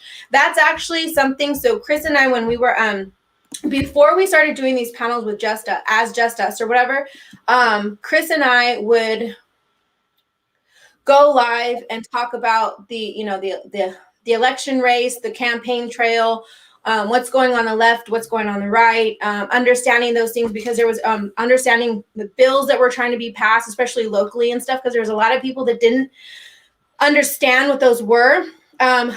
I remember the last time that I voted, I didn't understand what they were, and I had to figure it out at the voting box. And so we wanted to take the time to do that. And one of the things that we did was we wanted to invite both sides, wherever our friends landed on, or wherever the viewers landed on, was to invite both sides, but then also make it very clear, like, hey, we're not attacking each other in the comments. If someone has a question, it's a valid question. We're going to answer it. We might not agree with you, but we're willing to answer you and have this conversation, because we can't have clarity and edification without understanding each other, and without attacking each other. So like, that was like something that we agreed on, and we're very, consistent with it. If we want to get the message across, and if we're standing as an example in such a way, then we also have to practice the things that we're wanting others to implement as well. Period. I forgot my other point, but that was good enough. Oh, I remember it now, but it's fine. Disagreements have become so hostile, it's almost impossible to have an agreement. Okay, so I agree with you on that, Ricardo. I like when we're going into conversations, and I think this kind of goes into what I was going to say before you took over. I feel like, and I'll just talk personally. So because I work with a lot of people, and when I have conversations with certain people, I think the problem that what I've realized is the problem that I run into is, one, I'm either talking to somebody who's gotten secondhand information, like via the news, CNN, like they're getting, because to me that's secondhand information, because they're taking something that is being done or being said, and they're breaking it down into small clips and then telling you what they think. It's so much opinion pieces, or it's more of an opinion piece than it is the news. So people are getting secondhand information. I think some people have experienced things and experience real things in life, but many other people just watch people experience things in life, or listening to other people's experiences, and they don't even know if it's true. And they don't even preface with, like, I know someone who went through and this is what they said. Instead, they come out with, oh, well, what about XYZ, as if they experienced it themselves. Yes. when they haven't actually. And there's a lot of that. I do believe there's a big, just in the people I talk to, there's a lack of education and intelligence. And for the ones that do have it, they don't have the knowledge on how to use it. Like, yeah, you could be smart, but are you knowledgeable? Like, do you know how to apply this stuff practically? Or does it make logical sense when you're talking about certain subjects? And I think because knowledge and wisdom are two different things. Knowledge, or there you go. Knowledge, you have the wisdom part of it. So you got people that have knowledge, but do they have the wisdom? Do they understand what they're really reading or taking in? And I'll give you the example. I had a coworker. We take very opposite stances on a lot of stuff, and when we have conversations, I have to make sure, are we conversating or debating? And so the last time we talked, I was like, dude, are we just talking, or are you really trying to get into this, over my stance on stuff? And he's one of my black coworkers. He takes a very radical stance, open to it. He'll admit he's a separatist. He's all about segregation. He's all about reparations. He'll call himself a radical. He'll say that he's an extremist. And his viewpoints are. So as we're talking, I was like, look, dude, because we argue. So, and that's where I go to Brittney, you were talking earlier about having a friend or I forget who it was, but when you're talking, it's or your sister-in-law. And it's you get into these situations. So for me, it's like, I always ask why. Like, why do you hate this? Why do you, why is this your view? And more often than not, people are like, well, I don't know. And right there, I win. And because if you don't know why you're taking a stance, then you need to go figure out why. And if you don't, until you figure out why, then don't talk to me. And in this situation, this dude, I was like, well, why do you take the stance? Like, why are you here? And he started breaking down his thought process. And I'm trying to have this conversation to me. And then I lead with, and then I'll go into, okay, I hear you. Are you going to listen to me?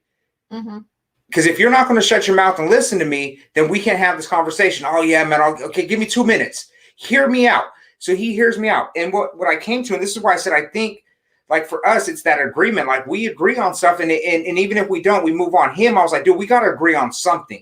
So you take this very radical stance, but you also don't he's not pro-trans. He's not he's pro-life. I mean, there's things I started finding out about him, and he's Muslim. So it's like, dude, okay, so here we are. It's like, instead of us always disagreeing and fighting, like, can we agree that we have conservative views? Even though you might say you're radical, which you are, you still have conservative views. So we started agreeing on stuff. I'm like, dude, okay, we're making leeway. And my point to this is like, and I've even hit him with like, okay, so we were talking like natural law and facts. Like, if we're going to talk about a subject, there are things that are absolute. I believe natural law or there's facts. There's things that 1 + 1 is 2. What goes up must come down.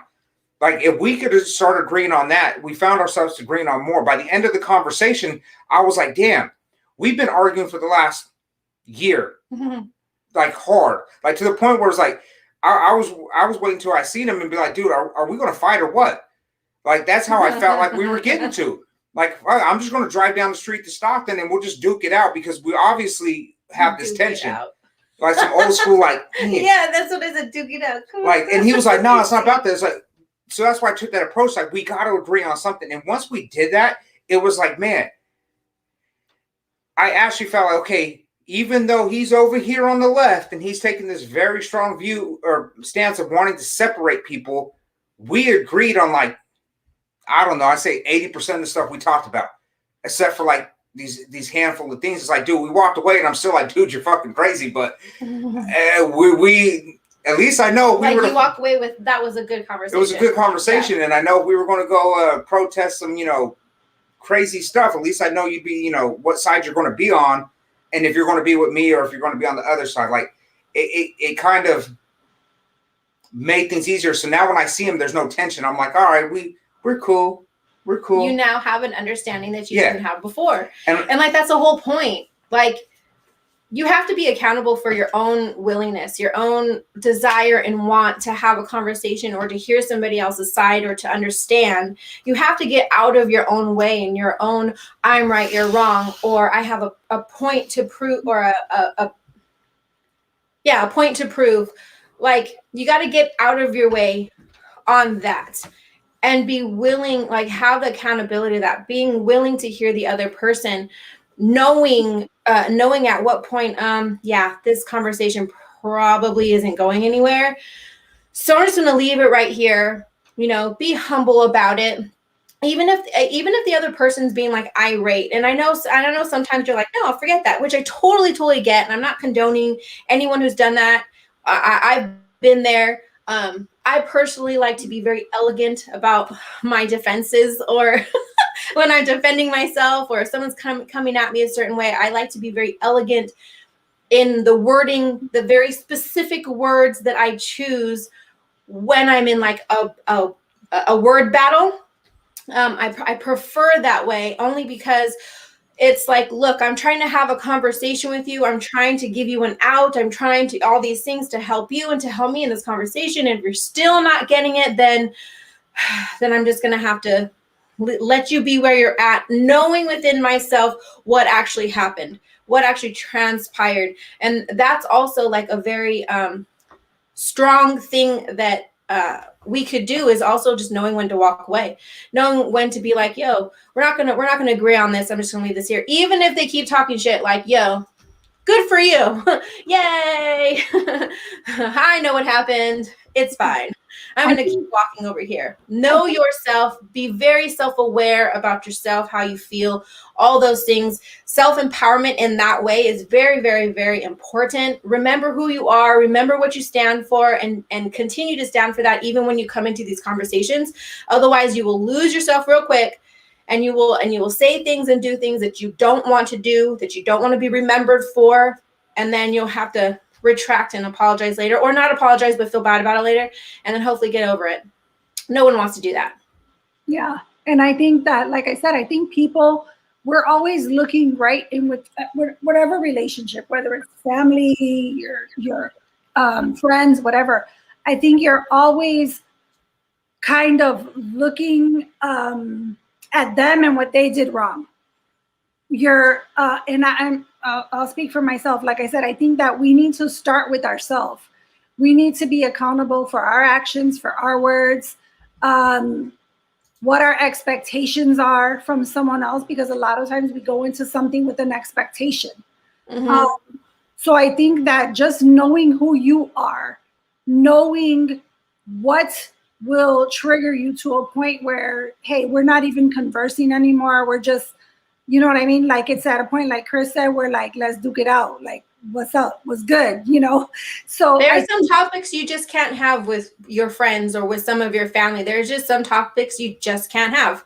Well, so we don't have them. And well, this is the thing. I think that I used to kind of think that way, right? Like, oh, I shouldn't want to touch this because I don't want to start no problems. And I know it's going to be a problem, you know? And then, I just started doing it, and I literally just kept on, and not doing it in an aggressive or nasty way. Yeah, like questioning them, like, well, why do you feel that way, or like, what can you tell me why you're saying that? And then just kind of getting into the like nitty gritty of it. But it does take time, and I think that, again, we all know, each and every one of us know where we're at a point where we're like, yeah, I'm just not doing this. Like, because I think that you made a point about friends and stuff, John Tisha. Like, for myself, I do not coddle my friends. Right. I do not tell my friends what they want to hear. And sometimes people have a hard time with that. I have lost friends over it. But I think that if you are truly my friend, right, and we are true friends, you are going to know that what I'm saying to you is coming from a good place with good intention. And that I'm not saying it to hurt your feelings, because that is who I'm not that type of person. I'm saying it because I feel that if I coddle you or I tell you what you want to hear, I'm enabling you. Well, usually the way a person reacts to what you're saying to them typically has more to do with them and whatever they're wrestling with or dealing with or whatever than it does with you. And that's funny that you brought that up, because that was one of the conversations. Cause I know I told you, Charlie, I argue, like, there's the two girls at work. I get into it with them. Like, so we had this conversation, and that was part of one of the conversations I had with them, where it was like being honest with people. So if I have a viewpoint or a stance, like, I'm not going to sit there and pretend like I don't, because the people that I'm around, that I'm supposed to be cool with, that are supposed to be my friends or coworkers that I've known, like, I'm not going to be fake. I'm going to have a point of view. And if you don't like me for that, then that's on them, because my points of view are not in any way racist or anything like that. Like, no, I believe certain things, and it is what it is, and I don't push that off on anybody.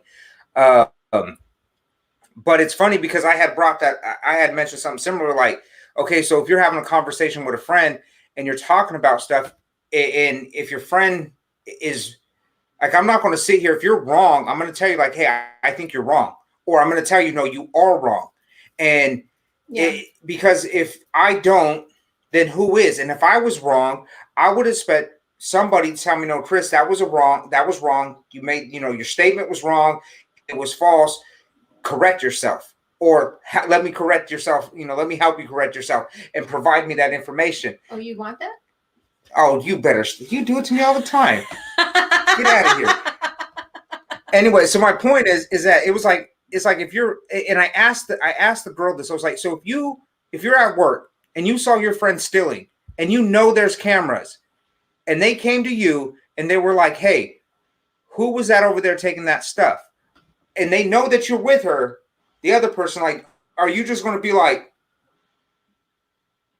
they're like, we know, but we just need you to ID that person. Do you not say nothing, or do you go, it was them?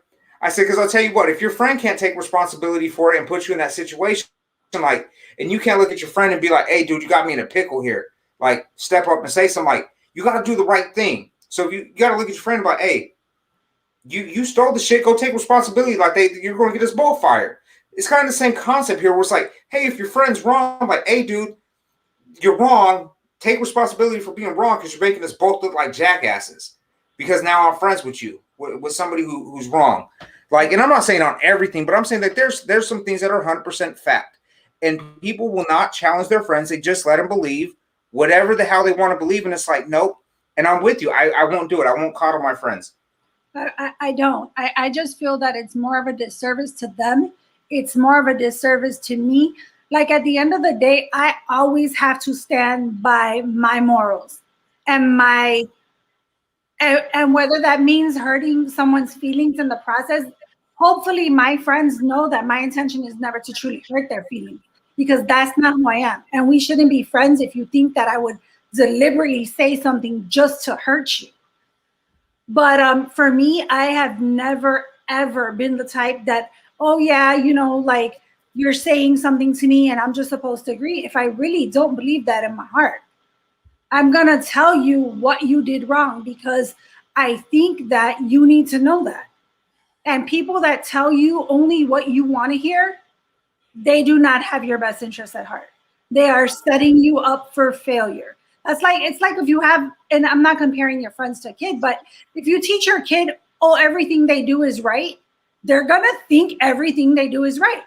And they're going to expect that from everybody else they come in contact with. So, Well, honesty is a good thing. Hey, Brittany, have you ever heard the term, because you're in the Air Force, did they ever tell you go fix yourself? Oh yeah. You're a hot mess. Go fix yourself. Come back in, try again. Yeah. Yeah. No, it's I'm that type of friend too. I always tell people I'm the friend that if you say, do I look fat in this? I'm gonna say, yes, you do. Let's go pick you out a new outfit, because that's the kind of, I want to know, do I look like crap? Yeah, I don't want, and if people are like, oh my God, you call me fat, that was so messed up. I'm sorry, I can't be friends with you, because that's not the type of friendship I'm going to give you. I'm not going to sugarcoat. And I've actually gotten in like some friend arguments where they're like, oh my gosh, you're so mean right now. And I'm like, this is why you're friends with me though. Like, it's not a meanness. It's just it's a hard truth. And it's hard for a lot of people to handle it. But it all boils down to accepting, we can't have, like Shelly, you said that I'm not going to tell you what you want I'm not going to tell you what you want to hear. Like, and that's 100%. And as friends, we also need to understand that our friends will not tell us just what we want to hear. If we are going to shun our friends' words and our friends' beliefs, then we are no better than what we're saying. So with the same thing of us being able to tell our friends, like I said, if we're able to tell our friends what is right and how they feel, we should be able to accept how they feel as well. And that's the biggest thing, because there's more feuding within each other than left and right. It's all the policies, all the beliefs, and there's very, very different beliefs within the Republican Party, and there's very different beliefs within the left. There's very different on both sides, and we just have to be kind to each other. Literally, be kind and accept and understand. I want to kind of go back. It's way far away, but somebody had mentioned that everything right now is political. Hey, hella funny, Brittany. I was just about to, I wrote that down and I was going to bring that up. Justice Roberts said it and you beat me to it. But go ahead, because I thought that was a good one. We did that earlier with Ricardo's comment too. That's funny. Yeah. Good page. So she had said that, and it reminded me, and she's like, even Disney, and it's true. And honestly, I was like, this is stupid. And we all know it's a phase. It's not going to be like this forever. It's just a right now because of recent events. But I don't know if you guys followed the Dr. Seuss response from his stepdaughter, the artist. I couldn't tell you her name, so don't ask. But she basically said that she didn't agree with it, but she said she understands because the world is hurting right now. And that was one of those. They froze again. Now I caught on. I was like, that time I caught on. I'm like, wait, they what? Until you said it, I didn't see it. That's what I was like, okay, they froze for reals. Now I have to wait because we were both talking about that comment. They'll pop right back in. Okay. I'm just waiting for them to pop up down on the screen. Yeah, I want to wait since we were both talking about that thing. So it's like we could read some of the comments why there no Willy Wonka, no sugarcoating. Period. Yeah. I Willy Wonka. I agree. No, you can't. It doesn't. You don't grow or learn or benefit from it. Nobody. I don't. If I told Shelly, hey, do my eyebrows look stupid, and she's like, oh no, girl, they're the best thing ever. I don't want to hear that. Like, she got one up here and one down here. Right? Yeah. No. I stopped because you guys froze. So I was like, Sorry. No, you're good. I caught on that time. I told Shelly before it was like you guys are hanging up on us because you just were like, bye. So, anyways, no, I don't know if you guys followed along with the Dr. Seuss's stepdaughter. Mm-hmm. I don't know her name, but the artist, she responded and she said that she basically, damn it. It froze again. Do you remember that one night that kept happening? Oh, there she goes. Remember that one night that kept happening to me? It even kicked me out of my own thing several times. It wouldn't let me back in. Funny. Anyways, the stepdaughter, so I can get this out. The artist, she basically commented saying that she didn't agree with it at all, but she understood because the world was hurting. And that was such a soft, gentle approach to it. It was kind of like, dang, like she made her stance. She didn't agree with it, but she said the world is hurting and she understands. And I think that's kind of something like I took in myself, maybe not everybody else. Maybe everyone's like, oh, well, it's still stupid. But to me, I was like, there are people that have some serious issues. And yes, I don't agree with them, but that's their perception of what's going on. And yes, I do think there's entitlement and I do think a lot of people need to suck it up, but that's my opinion and they have theirs. And if we can approach conversations like that and just listen to what people are saying and try to understand, I think we'd get a lot more done. Mm-hmm. It really is about, again, that willingness and desire to understand, to have a productive conversation, something that we can learn from each other or take, help each other out, but really walking in love in that aspect. And that's why I keep saying being humble, having self accountability for how you enter in a conversation and understanding that they might not have the same viewpoint, but that's okay. We're going to work it out. It's kind of like when you were talking, what came to my mind was we teach our kids, bullying is not good. Obviously, we know that. But bullies sometimes are also hurting. And so sometimes they just need understand, especially when they're kids. So this is us talking to our kids. And one of the things I'm like, sometimes they're hurting in ways that we don't see, and this is how they react. And so sometimes we need to show them love because maybe they're missing that. They're not getting enough love, or they're not getting enough positivity in their life or whatnot. And so we have to be understanding to the point, in such a way, there you go, in such a way to understand that we're all going through something. We're all dealing with something, and we're not always able to see those things. So again, it's walking in love, walking in humility, having that accountability of ourselves and how we're entering a conversation and how we're hearing and receiving a conversation just as much as what the words that we're choosing to use as well. Going back to not condoning bullying at all. I hope you got what I was saying. well, yeah, it's the not knowing what the other person is going through. Going back to what Justice Roberts said about the politics being, and everything. And I think at one point you could have said religion. Religion was in everything. Now politics is in everything. And I think a big reason why that happens is because I think people forget. It's like those are the two subjects that nobody wants to talk about. Like, let's not talk politics and let's not talk religion because we won't agree. I think that's why we're in this situation, part of it, because we don't want to talk about the hard topics, the things that aren't going to go over so easy. But the thing is that politics, whether you can see it as politics, but it is society, and society right now has beliefs, and we've elected certain people to represent those beliefs, and whether those beliefs are the beliefs of the smaller group or the larger group, the fact is that that's what they're out there pushing. So we have kind of done it to ourselves as far as like why society is, pushing certain narratives like Disney. They're pushing certain things that we might not have seen them push 20 years ago, or they're canceling Dr. Seuss or whatever it may be. It's just, it's where we're at right now. And I know, like, I understand that. I think there's a lot of people out there right now that they're either oversensitive about some things and they're desensitized to a bunch of other stuff. So like they're oversensitive about race and they don't even know what racism really is, but they're oversensitive about race and certain things. But then they're desensitized when it comes to like morals and values, like respecting your body and stuff like that. It's a society thing. And that's also another thing too, though, is understanding and knowing that the other person might not be as passionate as you are on certain subjects. Yes.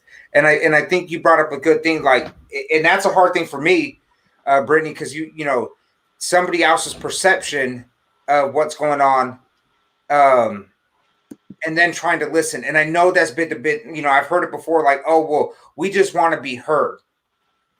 I get it. But then, like, for me, it's like, but I want to go to the individual. Like, if you're saying that, let's just say black people are being gunned down by police, because that was a hot topic. If you're a black man telling me that, okay, so my thing is I understand you want to just be heard and you want us to know that this is something that's happening, and your perception is this. On the same hand, or on the other hand, I'm like, but what is reality? Because perception is not always reality. Right. And that's where I'm like, okay, but what's really going on? Like, I'll hear you, but is it reality? Right. And if it's not reality, then I'm sorry. I'm going to hear you out, but I have to draw that line there and be like, nah, we can still agree on stuff though. And that's where I go to facts. But that is I will say it's something that I struggle with. Like, I have a hard time listening to somebody's perspective on something if it doesn't make logical sense. Yeah, if it doesn't make sense to him, he's like, no. Or if it doesn't seem like it's reality, then but I question too. And if you can't answer the questions, if you can't answer the why, sorry. I become that guy that's like, oh, he's closed ears. And that's how we become closed ears. Because then I'm like, I ain't got time for this. I try not to be. I'm working on it. All right, Brittany. Brittany has to go. She has some things planned, so she is going to give her final thoughts, and then Chris, John, Tisha, and I will stay on because we got to talk about Chris's fetishes. That's a perfect note for me to leave on. I'm just kidding. No. Yeah. Like even just be open-eared. I know Chris said what he said about BLM. I talked to a friend who's left, and with her black to black cop death ratios, if you will. A lot of her argument was that they're unreported. And this is also true. She firsthand had an incident where she was attacked by a cop. Basically, she got assaulted by somebody at a club, told the cop said, "Oh, well, you probably deserved it." And so that was her experience, and that's her perception, is that a lot of things are going unreported. I took that in mind. I still don't believe it's a greater of an issue, but I understand and respect the perception, and I understand that they want to be heard. I don't agree with anything they did, the organization. I don't agree in any of that. But that same with Dr. Seuss.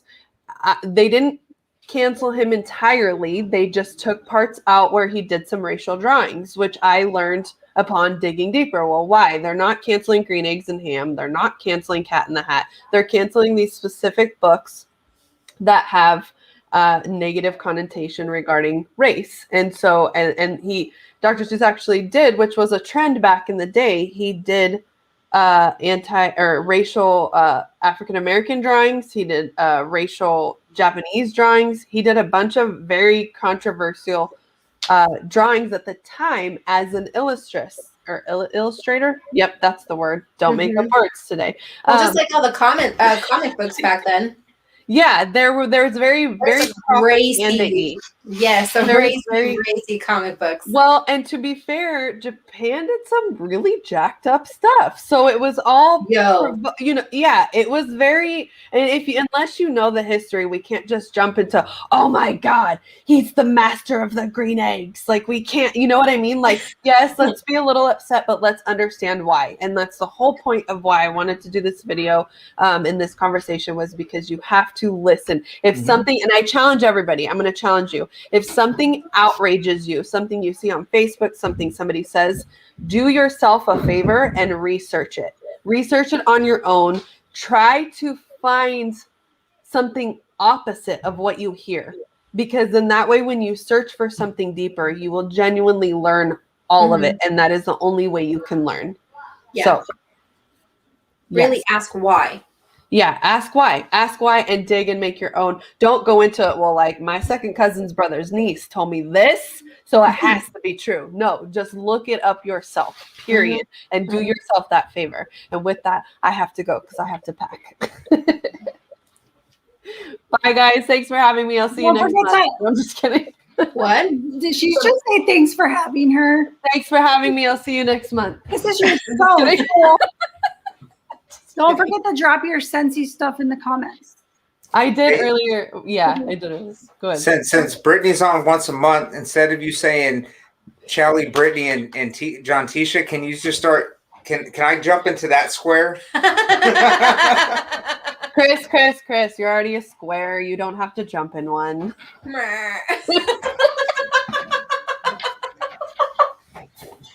You Bye, Good night, Brittany. So that being said, like I think that we can all agree, like, right, like we've all had heated conversation with family, friends, spouses, so on and so forth. But I think that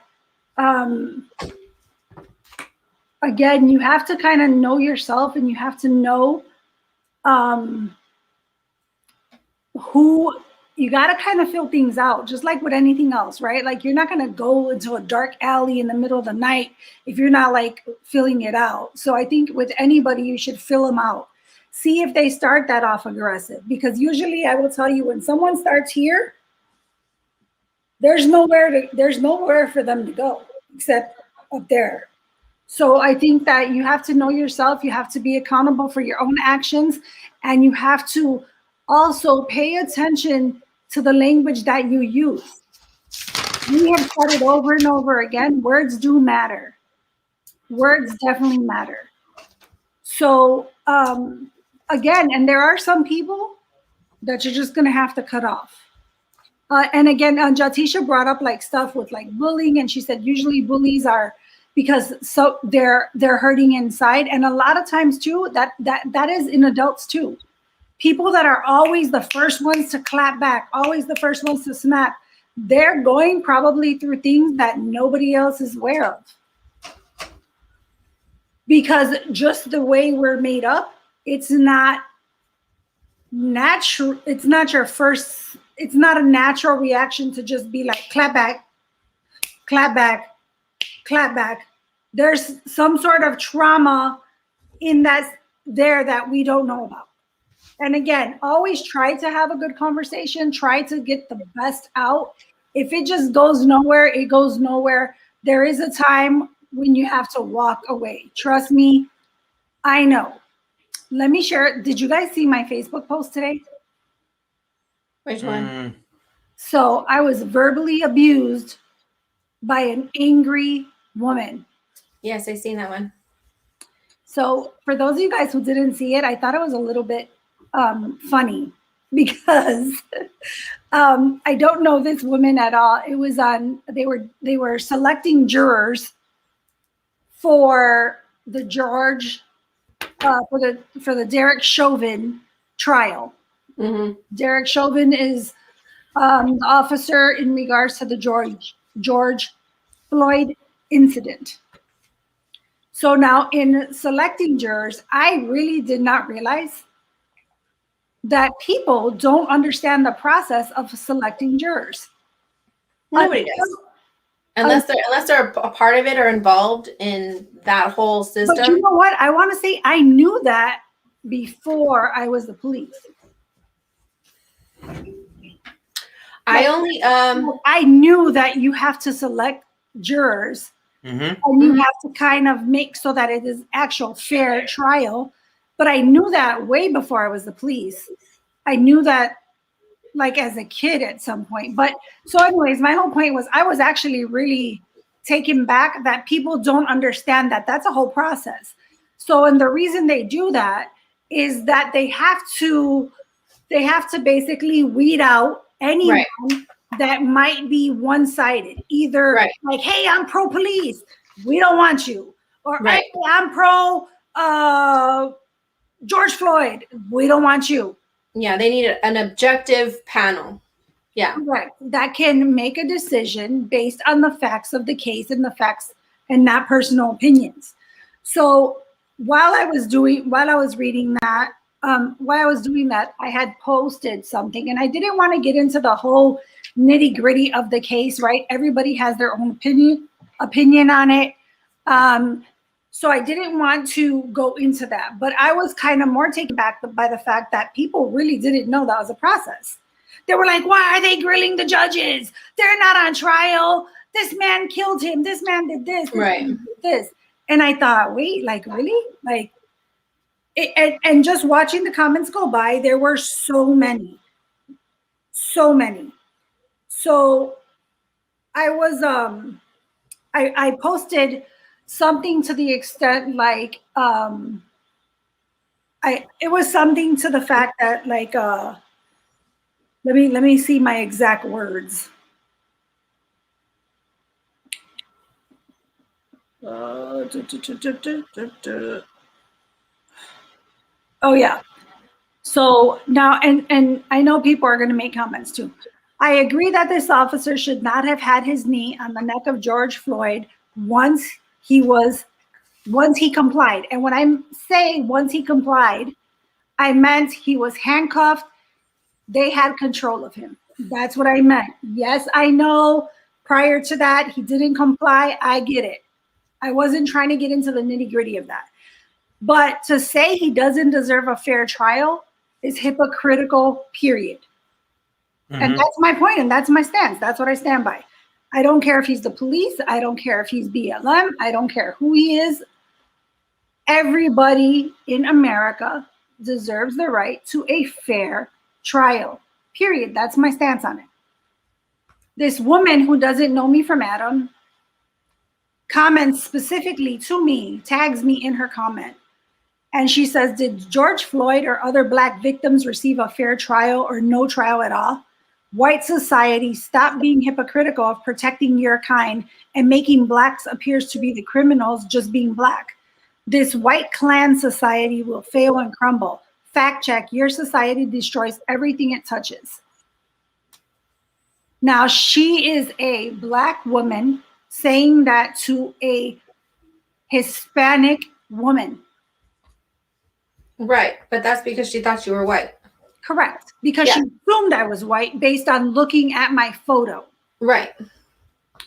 Now, had that been flipped around Mm-hmm. and I assumed anything about her, Oh yeah. Oh yeah. this is the problem. This is the problem. What's wrong with Charlie? Your whiteness was showing. Yeah, it was, girl. You right. It's the green eyes. It throws people off every time. They don't think Hispanics have light eyes. But I was literally like, when I read that and I thought, wait, did she just assume my race? So my comment back to her was, who said this was about black? Because she right away brought that in. I said, and for your information, I'm not white. Your prejudice is showing, sweetheart. Prove anything I said in my comment wrong. Oh, wait. She never responds to me again. And now other people are chiming in and stating all these other things. She starts going and kind of attacking them in the comments. She literally goes as far to call everybody who was commenting who they were. A couple of them were Hispanic. She called them cavemen, Neanderthals. She talked about their whiteness and how white people are literally like basically the scum of the earth. Right.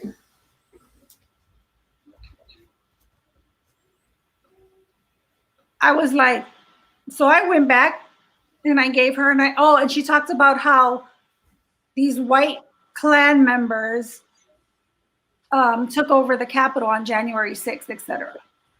So I had to educate her and tell her that her prejudice was showing and that this so-called insurrection in which she's referring to, there were black men arrested for that. Right. And that's public record and she should look it up. That's crazy. That's not what CNN said. Correct. Or And that's- MSNBC. And that's sad because you try to have conversations with people like her, and by people like her, I don't mean black women. I mean it just ignorant, stupid People who have that mentality, that right away, that's where they want to go. Yeah. They never said anything about George Floyd's color. Yeah, because that's just ignorance, and it's those are the people that are telling you that you need. And this is why it's hard for me when I say to listen. That people that just want to be heard, like she wants you to listen to her. She wants you to read her comment, but when you respond, especially or you go back and you try to talk to her, this is kind of that. This is why we have this conversation with closed ears. She probably doesn't really have anything to back up what she's saying. She doesn't. So it's just that secondhand information. So she's going to stray from the conversation because she knows she don't have Right. anything or any substance to other than She doesn't. She's attacking. just an angry woman, obviously. And she looks at the color of my skin based on my photo and assumed I was white. She even referred to me as a Klan member. And I thought, how? I blame the media. Mm-hmm. I blame politicians for creating, you have a minority attacking a minority. And that's where we're at. Well, it's Yeah, because all the other nationalities don't exist. yeah, because You're either white or you're black, or brown. or 'Cause well, those- in this case, obviously not. Well, no, I'm just saying, but like when we're looking at America, they'll try to get the Asian, what do you want to call it, a Population. not population, but they want to get the discrimination, call it Asian discrimination train going, and it never really takes off because there's just it doesn't bring it like hold weight. But the black and brown, that holds weight. And what I think is funny is like how we fight amongst each other in whether it's black or brown, and when necessary, we all felt the struggle. But the second you stand against them, and it happens, and it even happens in the Black community. The second you stand against the other side and you disagree, you're either your whiteness is showing, you're whitewashed, Privilege. privilege. You want to be like the white people.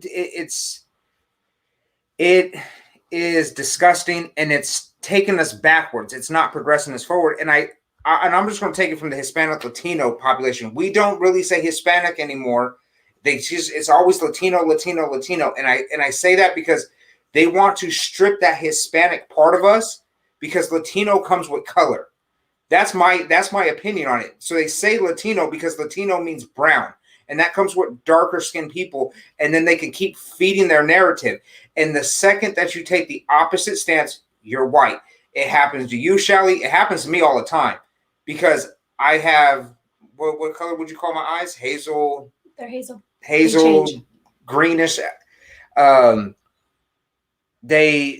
have, I mean, unless it's summertime and I'm out in the sun, I don't get really dark. I mean, I can, but the 7-year-old brown, I look like a white dude right now. Mm-hmm. Look at right. me. The only thing that makes me look ethnic is this right here, and I just started that.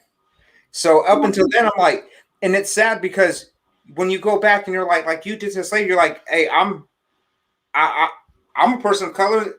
They're just going to ignore you and be like, no, you look white.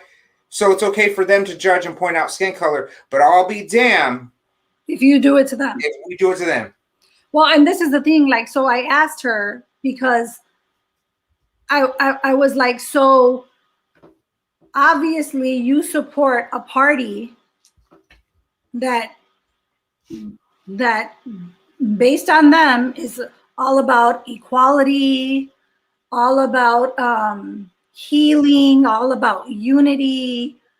So, and I said, based on your commentary, so do you not believe in equality and unity and healing, or is that only when it's convenient for you? Right. Because you're saying she literally said white people destroy everything they touch. Now, if you said that comment about any other race, they would say you're a racist. Right. Oh, you're prejudiced. And I thought, you know what? Like, because I felt like, honestly, I'm not going to lie, I felt like telling her to go fuck herself. But I was thinking about this conversation and I was woosahing. Yeah. I'm trying to stay saved. I was like, Jesus. Be a good example. Be the light. Be the light. Jesus, take the wheel. She's like, unite, don't fight. Hey, I'm good with that, but if you get in my personal space. That's right, square up. But no, it was it. So we're talking about like these conversations, right? And at that point, like I'll have like a little clap back for you, but it's going to be an educational clap back. You know what I mean? Yeah, right. And that's what I mean by like elegant defense. Right. Like words. Correct. So I will try to have those conversations with people, but I just thought like where we're at right now, it is so hard for people, and I get why people like are on the defense and people are like, oh, I'm tired of being attacked, or I'm tired of this, or I'm tired of that. So I understand it. I truly, truly understand it. But I think that again, we have to just know when to pick out the weeds. Like even with bullying, right? I don't know for myself, and I know people may come for me, but it is what it is. I'm gonna be honest. I've always told my children from day one, if someone starts something with you, tell your teacher. Yeah, there's a process. There's a process. Take the steps. There's steps. Mm-hmm. Tell your teacher. If it continues, you give them a warning. Hey, yep. Say what you want to say to me. Don't put just your hands on me. Touch me. Exactly. Hey, yes. I'm telling you. Almost word for word, we teach our kids the same thing. Hey, it's like the chain of command. Yeah. You tell that little kid to stop bullying you. Yeah. You go tell the yard duty or whatever they call them when they're out in the yard. And you try to walk away. You go tell the teacher.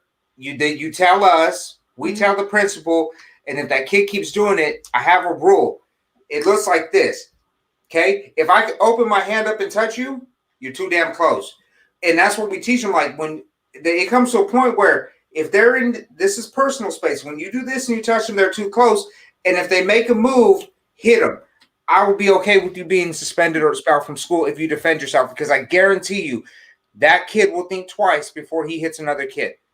Or messes with another kid. Yeah. And it's not because I want my kids to be the bully, but that's they taken kids they're quick to want to expel a kid. That's not even bullyism. That's defense. That's defending yourself. And this is the thing, right? Sometimes, remember when I said earlier, I don't coddle my friends? Yeah. I don't coddle, and not to say that we understand that kids are bullying, kids are doing things, and kids have some deep inner rooted issues. That is not my child's problem. And I know it sounds really mean, but the minute you touch my child will go ham on your ass, period. Mm-hmm. Because again, it's like if my kid just allows it, that kid is going to continue and continue because they get away with it. It's like coddling your friends. If you still let your friends get a pass, they're going to keep doing it. And one day they're going to run into the wrong person. Hey, I'll tell you, I'm the first one. I'll go back to the school and be like, hey, what's up with this little kid? Like, you need to talk to their parents because something's going on with this kid, causing them to do this. And if nothing's going on with this kid, then they're just a bully. And the only way you take care of somebody like that, my kid's going to hit them. That'll stop the bullying. And more often than not, though, there's something going on at home. Hey, I want to go back to the juror thing real quick because you brought up the juror. Being a jury, what do you call them? Juror? A juror. Yeah. So I think, and I'll always go back, I really do think the big problem that we have in America, one of them is, because we got a lot, but it's that lack of education, of knowledge, of experience. And I know something that I get, and I'll say I've been attacked for it. I've had people go, okay, well, you think you know everything. I don't know everything. I'll admit when I don't know something, but what I do know, if I'm confident, I'm going to let people know, like, not to talk highly about myself, but just to give you an example of what I mean. Like, my mom taught me how to cook. I know how to cook. I know how to sew. I know how to play the piano. I been on the jury before. I've been a juror before. Like, I've done things. I've done martial arts. I've done jujitsu. I'm not afraid to try something different. I like doing different things and learning new things. And part of it is because I want to experience, like, that's life. And I got to read that one. He's reading Barbara Daniels. I know exactly what he's reading. Squirrel. Yeah, sorry. But my point is that it's, so when I speak on stuff, people are like, oh, you think you know everything. It's like, but if you've experienced something and you've went through a process, you understand what happened, I do believe that gives you some right to speak on it. So for me, I was a juror. And what I seen a lot of people. I'm sitting in Stockton at the courthouse, and there's all these people that go in there. You get your number. They're like, okay, here goes 100 and some people in the courtroom, right? And then they start off with number 1. And then they go through this list of why you can't be a juror. So, like, do you have work issues? And then you get all these people that raise their hand, and they'll be like, you guys are excused. Or transportation issues or something like that, right? Or they'll say, like, oh, we give you a bus pass. Oh, the bus doesn't come out to where you're at, you're excused. Oh, who's got kid problems? Okay, what do you got? Oh, you're excused. So you go from, like, all these people, and next thing you know, you're down to, let's say, half the room. And then in my exam, in the one that I was on, it had to do with a dog. So they said, then they asked questions, does anybody own a dog? And then a bunch of people raise their hand, and then they ask, okay, so the group that doesn't own a dog, do you have any, have you ever been attacked? Have you ever had this? Have you ever had that? And as they're going through this process, trying to weed people out, it's that looking for the non-biased. if you've been attacked by a dog, this might not be the case for you because it they don't want bias. yeah, it gives you that bias. They don't want you to be, that shouldn't happen or whatever, right? And then on the other side, they'll say, okay, well, for those of you that own dogs, what type of, where's your, I guess, commitment to your animal at? Like, are you part of PETA or something like that? Like, where you're going to be super animals, right? After they dwindle us down, like me, I was like, okay, yeah, I've owned a dog. Have you ever been attacked by a dog? And I was like, well, I've had a dog chase me. Are you afraid of dogs? No. So they kind of figure out, okay, who's the best pick? It is a process. Like, I was there for, I want to say like 4 hours as they tried to weed people out because it was a big case. Somebody lost their life. Somebody was going to go to prison for life. So they wanted to find the best people. And I'm glad that I got to experience that because then when you see things like the George Floyd and Derek Chauvin, what's going on? Like, I'm glad I was in the military. I'm glad I have police officer friends because when I seen certain things happen, it's like it gives you a different perspective. So I'm like, okay, there was a whole bunch of stuff that to me was like, okay, it wasn't bad. Yes, okay, the knee on the neck, and then but I'm looking at it from two different sides, right? Going to the jurors, like you're saying, right? They got to make the best pick. Why? I understand why. Because they want fairness. Because when you're in there, at the end of the day, somebody's life is in your hands. What the decision you make is going to put somebody away for a long time. And I'll tell you, one of the hardest things that I've done in life was to I kind of took the lead and was like, hey, look, this is what we have. And I was telling them like, yeah, I understand this, but look, guys, it's happened multiple times. And we're sitting there. And then when everybody kind of came together, it was to stand up and be like, what's your verdict or whatever, right? And I'm like, guilty. I understood that saying guilty meant that this guy was going to go to prison for a very long time. And it sucked. And it hurt me a little bit because this dude, I knew there was the remorse was there. Like, I knew he felt bad. But there was so much, like, it had happened so many times, like instances where it's like, dude, you had so many opportunities to change the course of this and you didn't. And this happened because you chose to do certain things. And you stand up there and you go guilty. I'm telling you, most people that have to sit there and make that type of decision, it doesn't feel good. And from what I've seen in that case, like I told her, like I had, a week? I had a nightmares for a week just from the pictures they showed us. Like, I was fucked up for like a week because it was bad. And then on top of that, I felt bad for like another couple weeks because I was like, damn, I just also, and he couldn't talk about it. So yeah. That on top of all of that, like, didn't help him. Yeah. So then you're mentally. Like, you're sitting there. It's like, it shouldn't, that doesn't make anybody feel good. Like, you're going to put somebody away for a while. And if you walk away from being a juror, knowing that you put somebody away for a while and you feel happy about that, I don't know, something's wrong. Something's really wrong.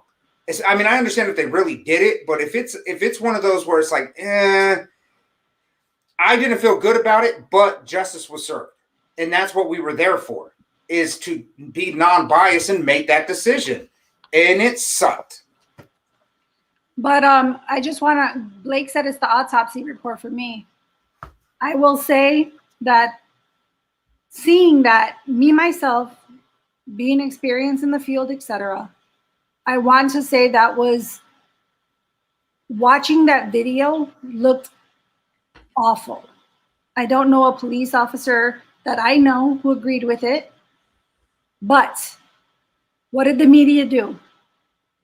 Ran with it. Showed you what they wanted to show you, to get the reaction that they wanted to get out of people.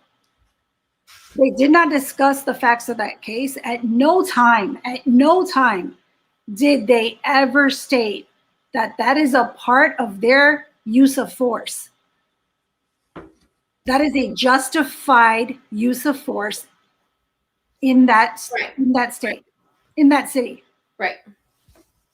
What happened as things started coming out? because people stated, oh no, he died on the floor. He died on the floor. And what happened? He was still alive when he got into the ambulance. That, I will tell you, it's going to get ugly again. Mm-hmm. Because that is not going to go the way people think it's going to go. I just don't see it doing it based on the facts of it. And just like Blake said, it's the autopsy report for me. They don't lie. No, and that's the sad part. Is it? I think once this thing starts rolling, it's going to get ugly. And for whatever reason, people like I know it sucks, but people take it personal, like it happened to them. And then I feel like there's people out there that are holding a grudge towards police officers, all police officers, and all white people. Like, what are you holding a grudge for? Like, what are you upset? Like this? Yes, it happened, but nobody ever let this be a fair process. Like, this is a whole year later. Yeah. Like, this shit happened last year. It's been a whole year. Okay, almost a whole year. The fact, okay, let's call it 10 months, because I don't honestly remember when it happened. But in June or the end of May? Yeah, I was going to say it was the summer. So, almost. Almost a whole year. Okay. To me, like, they just let it string on. Because why? Right. Because they didn't want to do it. Everybody's writing, have the case, and then it dwindled down. No, I think they purposely held on to it for things to start kind of wind down, and then now it's back in the limelight because they don't have anything else, and they know this is going to rile people up and divide us. So they purposely held on to this trial for this long. And it sucks because why? They're doing it right before summertime because this shit's not going to be a wham bam done. You know, it's going to be like the O.J. Simpson case. We're going to sit back and we're going to watch a show for the next couple months. And as soon as summer hits, because people are they're going to get released out into the wild. People are going to be vaccinated May 1st or whatever. I'm telling you, it's going to be done in May or something like that. And they're going to. They gave a timeline today. They're saying it's supposed to be like October. They were giving a timeline like by October, September, October, before we know anything. They gave like a detailed timeline today. I'm going to go out there. Okay, so if they did, I'm just going to say, I think it's going to be done before summer. I agree. I was going to post a brown square. I honestly think it's going to be done by summer. They're going to want it done. That's just me because I think they're going to want that summer riot again. We're going to be free and people are going to burn. Well, it's just going to be another thing that people can't talk about. Yeah, I don't know. I'm gonna say this. Even if that is the case, I will say this. I think people are going to lose their shit. But I promise you, I do not think it will be handled the way last year was handled. At all, whatsoever. They are going to allow the police to be the police. They are going to lock shit down because they don't need to pander to this whole election process anymore. You have your president. They're about to lock it down. I don't think they're going to let it go. I agree with you. There ain't no more stimulus money. I agree with you. I don't think I agree with you. I don't think they're going to. I think they're going to try. I also think try. I think they're going to be out there. I think they're going to do what they got to do. But I think that for me, they are going to hurdle them. They're going to herd them to where they want them and keep them in a certain location. They're not going to let them run all over the city anymore. I just don't. I don't see it. I agree with you. I think they're going to try. I think they'll be successful in some areas, but I think in certain areas they're going to try. And I think that they've empowered them. So much way too much for too long. Yep.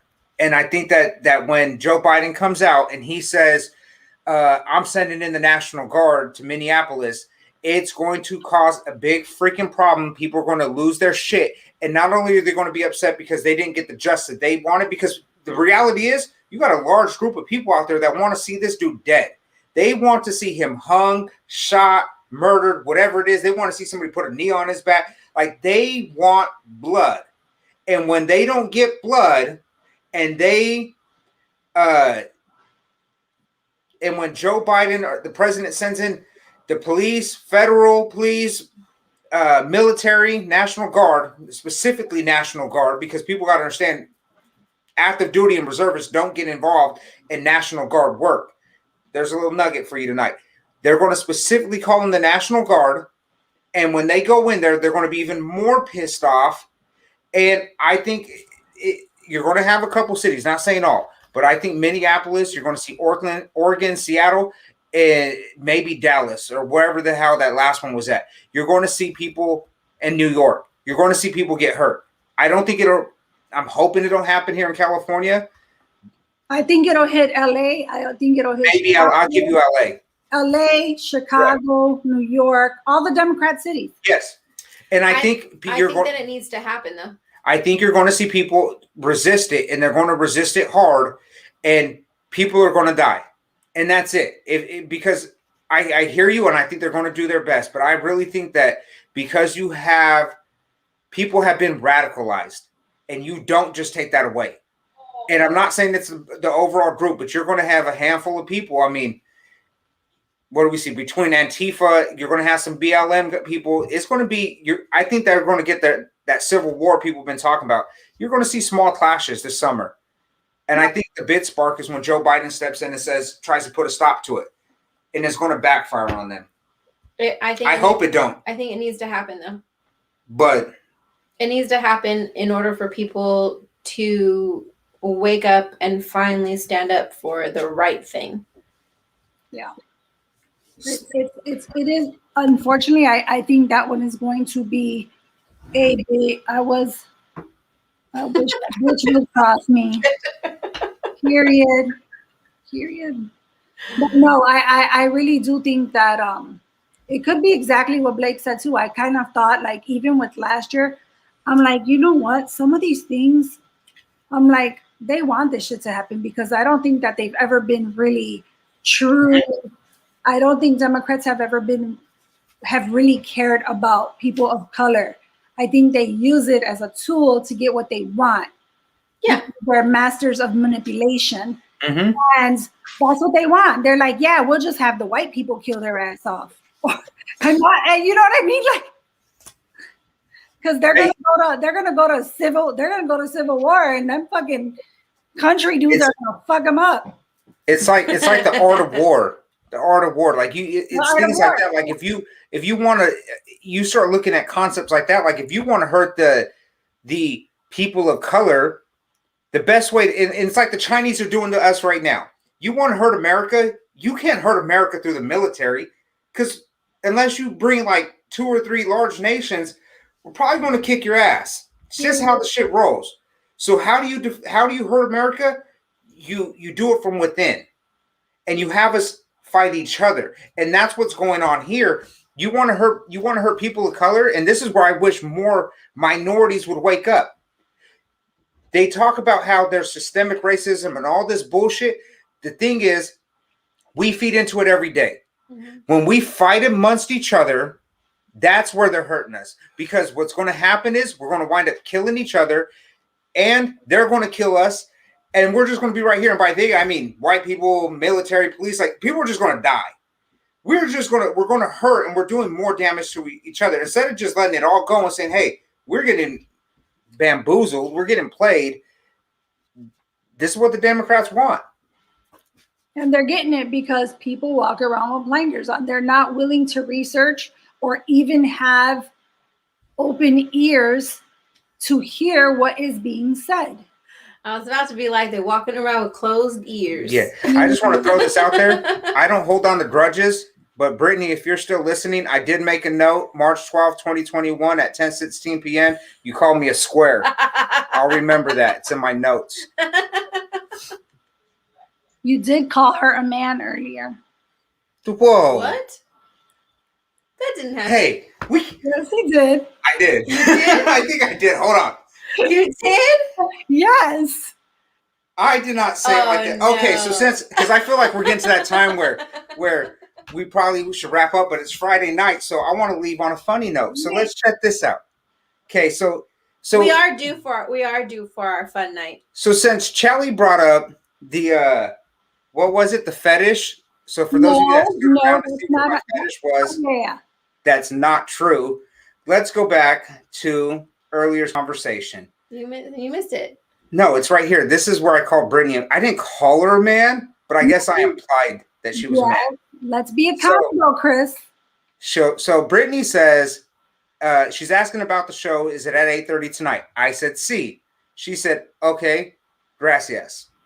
I said, what? She said something, I don't remember. I said, what? I don't speak Spanish. In English, por favor. And she said, chupa mi pito.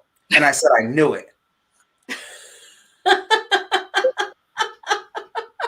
So, Brittany dude. Hold on. So Brittany told him something in Spanish to suck her man business. And then Chris' reply was, I knew it. Yeah. These are the conversations we have with each other, you guys. So I guess I did imply that. I don't guess. I did imply that she was a man. I was dying. And then Chelly sent fat sex therapist seriously compares fitness instructors to Nazis during a speech at a college. And it's a real article. Like my husband shows me this, and I'm like, that's fake. So I start looking it up. It's real. And we should put this in the comments. wait. Oh, you know what? Maybe I can share it. Hold on. Hey, yeah, while you're sharing it, I'll run everybody through what happened. Go ahead. Okay. So Blake, how big is she? Yeah, it was in Blake's comments. You know what? I did not ask, but he first said, "Are we talking about Chelly's foot fetish again?" And then he said, "But how big is she?" If we're still talking about Brittany, I did not ask, but I'm afraid. Stop it. Finish that one. Because she looked like she might be packing. All right. So anyway, no, we weren't talking about Chelly's foot fetish. So Chelly she'll pull it up so you guys can see it. So she says, why do we need a fat sex therapist? And I said, duh, for fat sex therapy. It only makes sense. And she said, I don't even want to think about it. So my response is, it's a fetish. Not like it's my fetish. It's just that maybe some people out there have that fetish. It's a fetish. She said, keep that to yourself. She tested it, but in my head, I can see Chelly doing that. Keep that to yourself. And that's exactly how I said it too. Or how I typed it. So my response was, yo, not my fetish. Like a really, really skinny dude's fetish. And that's where that came from. Wait, I'm trying to get back to the stream and I can't. Then she told you guys. You want me to put it in there? I had a fetish. Hold on. Here, I'll grab it. Stop it, Chelly. Stop it. I'll get it. I know. I'm like, I have it, but I'm like, how do I get back to the damn StreamYard? I got it. She got bid slang energy, or am I reading that wrong? Schlong.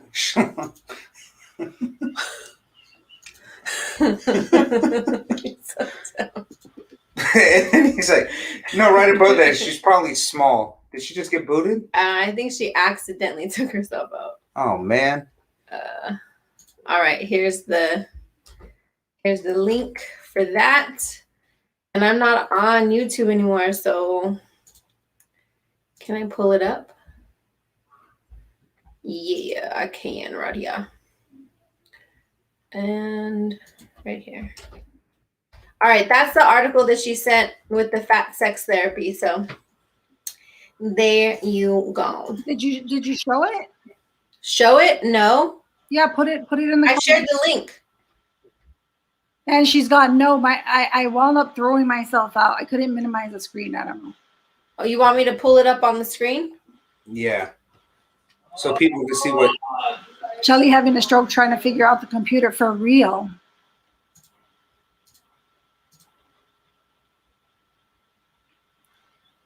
It'd be testing me. Oh, did you throw it out? Fat sex therapist seriously compares fitness instructors to Nazis. What is this? Get out of here. During a speech at a college. So yeah, that was just the article that we're talking about. What is this? That's like an ad or some shit. No, I was reading this. Whose Instagram name is Fat Sex Therapy. Okay, not that. This right here. I truly believe that a child cannot consent to being on a diet the same way a child cannot consent to having sex. In her 2-hour speech at the college main stage. Oh, that's extreme. Okay. We should be critical of the use of science and the production of knowledge to continue promoting this idea that certain bodies are fit, able, and desirable. Is it my fatness? Is it my fatness that causes my high blood pressure, or is it my experience of weight stigma? She asked the audience. Oh. She then took it even further, calling the science that states that obesity is unhealthy, fat-phobic science, saying that it is often actually eugenic science. Eugenic science is Nazi science. What? Hey, so I just want to throw this out there. So who said this earlier? Like, I can't remember what I was watching earlier, but somebody's like it was the Hodge twins. They're like talking about being homophobic, and they're like, nobody's really homophobic because nobody's scared of gay people. And I was like, it's kind of funny because I never thought about it like that. Like, nobody's fat phobic because who's scared of fat people? Like, same concept. But that's just too much. But somebody's, I guess, if you're overweight, it comes with health complications. But I ain't got no like fetish. I just want to finish on that. It was just the way he said it. So I was like, oh, let me throw a jab back at him. It was funny. This is how we joke. Nothing like a good old white supremacy during a Planet Fitness workout. Yeah, this is real stuff. This is real stuff. I don't know, but if what did he say? I lost it. But if a haircut coming at me, I'm scared. No, you scared, Blake. You scared. You're not scared. You scared. That's true. Oh my God, Blake's a mess. I love it though. I'm here for it.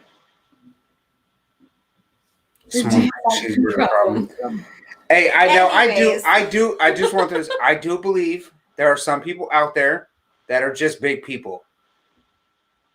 I mean, and then there's some people that are big, not by choice. Like they got big bones, or maybe it's body structure. Like Samoans. Samoans are like just naturally big people. Mm-hmm. Like my cousin Fatu, he plays, because I got cousins that are Samoan, half Samoan. My cousin Fatu, he's just a big kid. Yeah, I mean, he plays football and he's in shape. He works out. He's just big. And then you got some people that are big because they have, I don't know, eating problems and denial issues. Well, you know what? A lot of people, there's no such thing as a big bone problem. You know that, right? It's not a fact. It's not really. Okay, I know it's not. Okay, but check this out. Okay.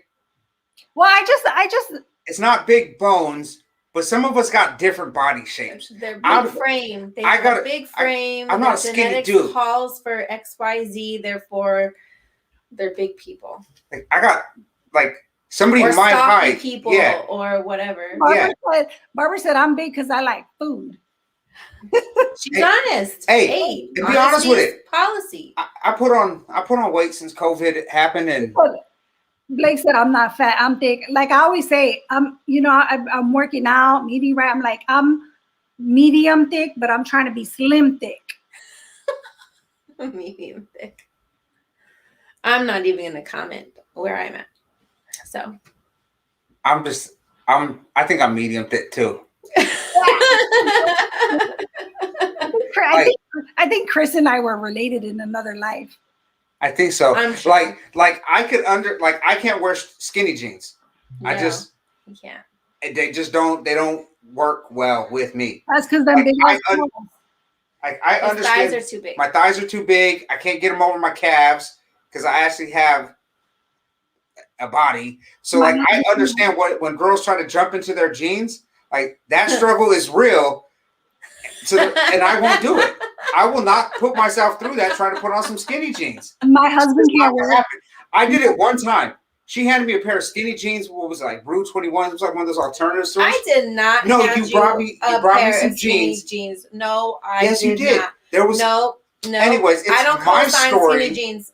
It's my story. Sorry. They were supposed to be I don't straight co-sign leg. skinny jeans on my man. Okay? And she handed them to me, and I tried them on because they just came to the pile.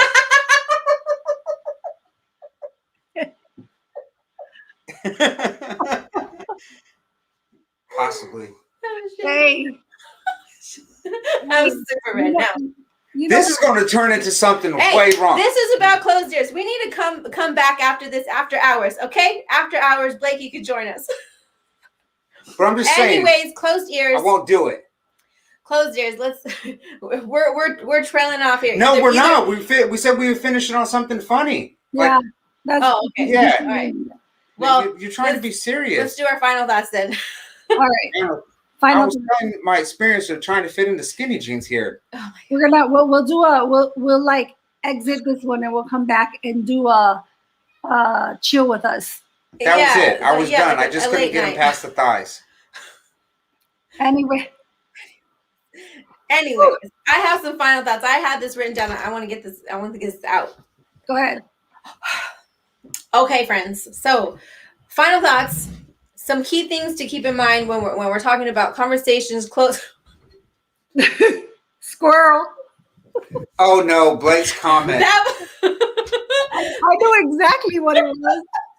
I just said squirrel to cover it up. Oh my gosh.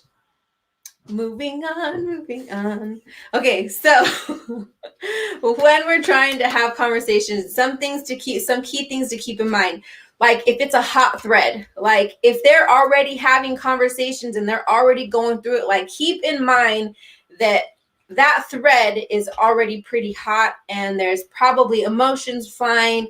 There's, high energies and all that. So be mindful when you enter those conversations where those people's mindset is already at when you enter that conversation. Number one. You can understand and still disagree with someone's perspective or their argument or where they're coming from. You can still understand them. Get to a point where you're like, I understand what you're saying. I see what you're saying. I just don't agree with you. That way it's like on an even playing field, and then you can walk away and it's what it is without getting into calling each other names or really just combating when it really isn't that necessary. And really think about, like, is it worth it?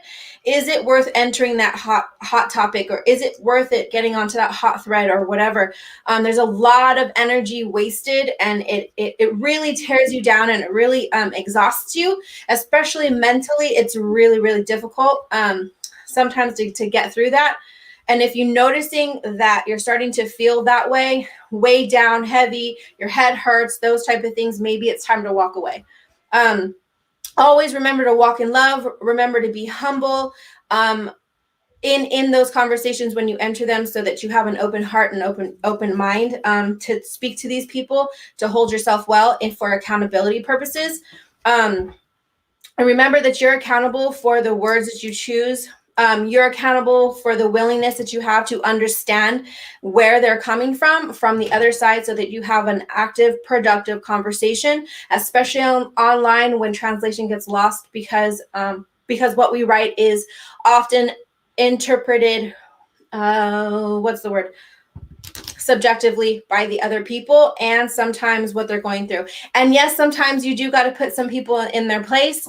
And then other times it's like, it's really not worth it. But those are my final thoughts on that. And sometimes we got to fight a bitch. Yeah, sometimes. All right, so my final thoughts on it. Know the situation. That's my point. So my final thoughts on today's topic of close the ears. I'll leave everybody with two things. One, if we want to start having conversations with people that don't necessarily have the same opinions or views as us, we have to start figuring out, do we go into this, is this a conversation or a debate? And either one that we go into, we have to, I don't know, if it's a debate, it's a debate, but if we go into just conversations and we're just having a conversation, and it's taking that point to where it's becoming a debate, I think you got to leave those conversations agreeing on something. So when you head into these conversations or these talks, you should go into it with trying to agree on something and stop agreeing to disagree. Because if you do that, then you're just never going to have, there's no point in having the conversation. So talk to people, agree on something, and ask questions. And my biggest thing is, if you want the nation to heal, and President Biden could go ahead and take this one and use it when he addresses America, if he ever does. If you want the nation to heal, you have to forgive. So, Black people, some of you might have to forgive all the white people you hate for never doing anything to you. That's how you start healing. And white people, if you're still upset with Black people, you might need to forgive all of them too. How do we get anywhere if we can't let the past be where it is, learn from it, and move forward? If we keep holding on to grudges and anger and hate, we're never going to move forward. So we have to forgive. And that goes for any color. If somebody's done you wrong or done your people wrong, forgive them and start trying to find solutions and ways to move forward. And it's on you, Shelly. So yeah, same thing for me. I think that we need to start being accountable with ourselves first and foremost. We need to figure out what role we play in things. And we need to know what triggers us and when we should continue with the conversation or we should walk away. I said 15 minutes. What you mean?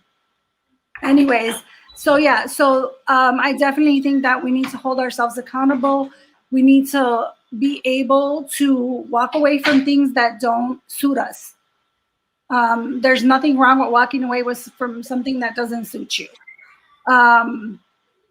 That being said, I think that we need to open ourselves up to listen to things that we might not want to hear, because I think that there's always some truth in everything.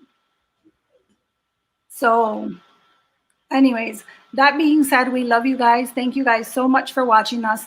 I just scheduled Chris and Jatisha. They're going to find out right now. I just scheduled the live for 15 minutes. We are going to give you guys just a little chit chat. We are also going to give you a message from Cash that we will be sharing with you guys. So we'll see you guys in about 15 minutes. See you soon.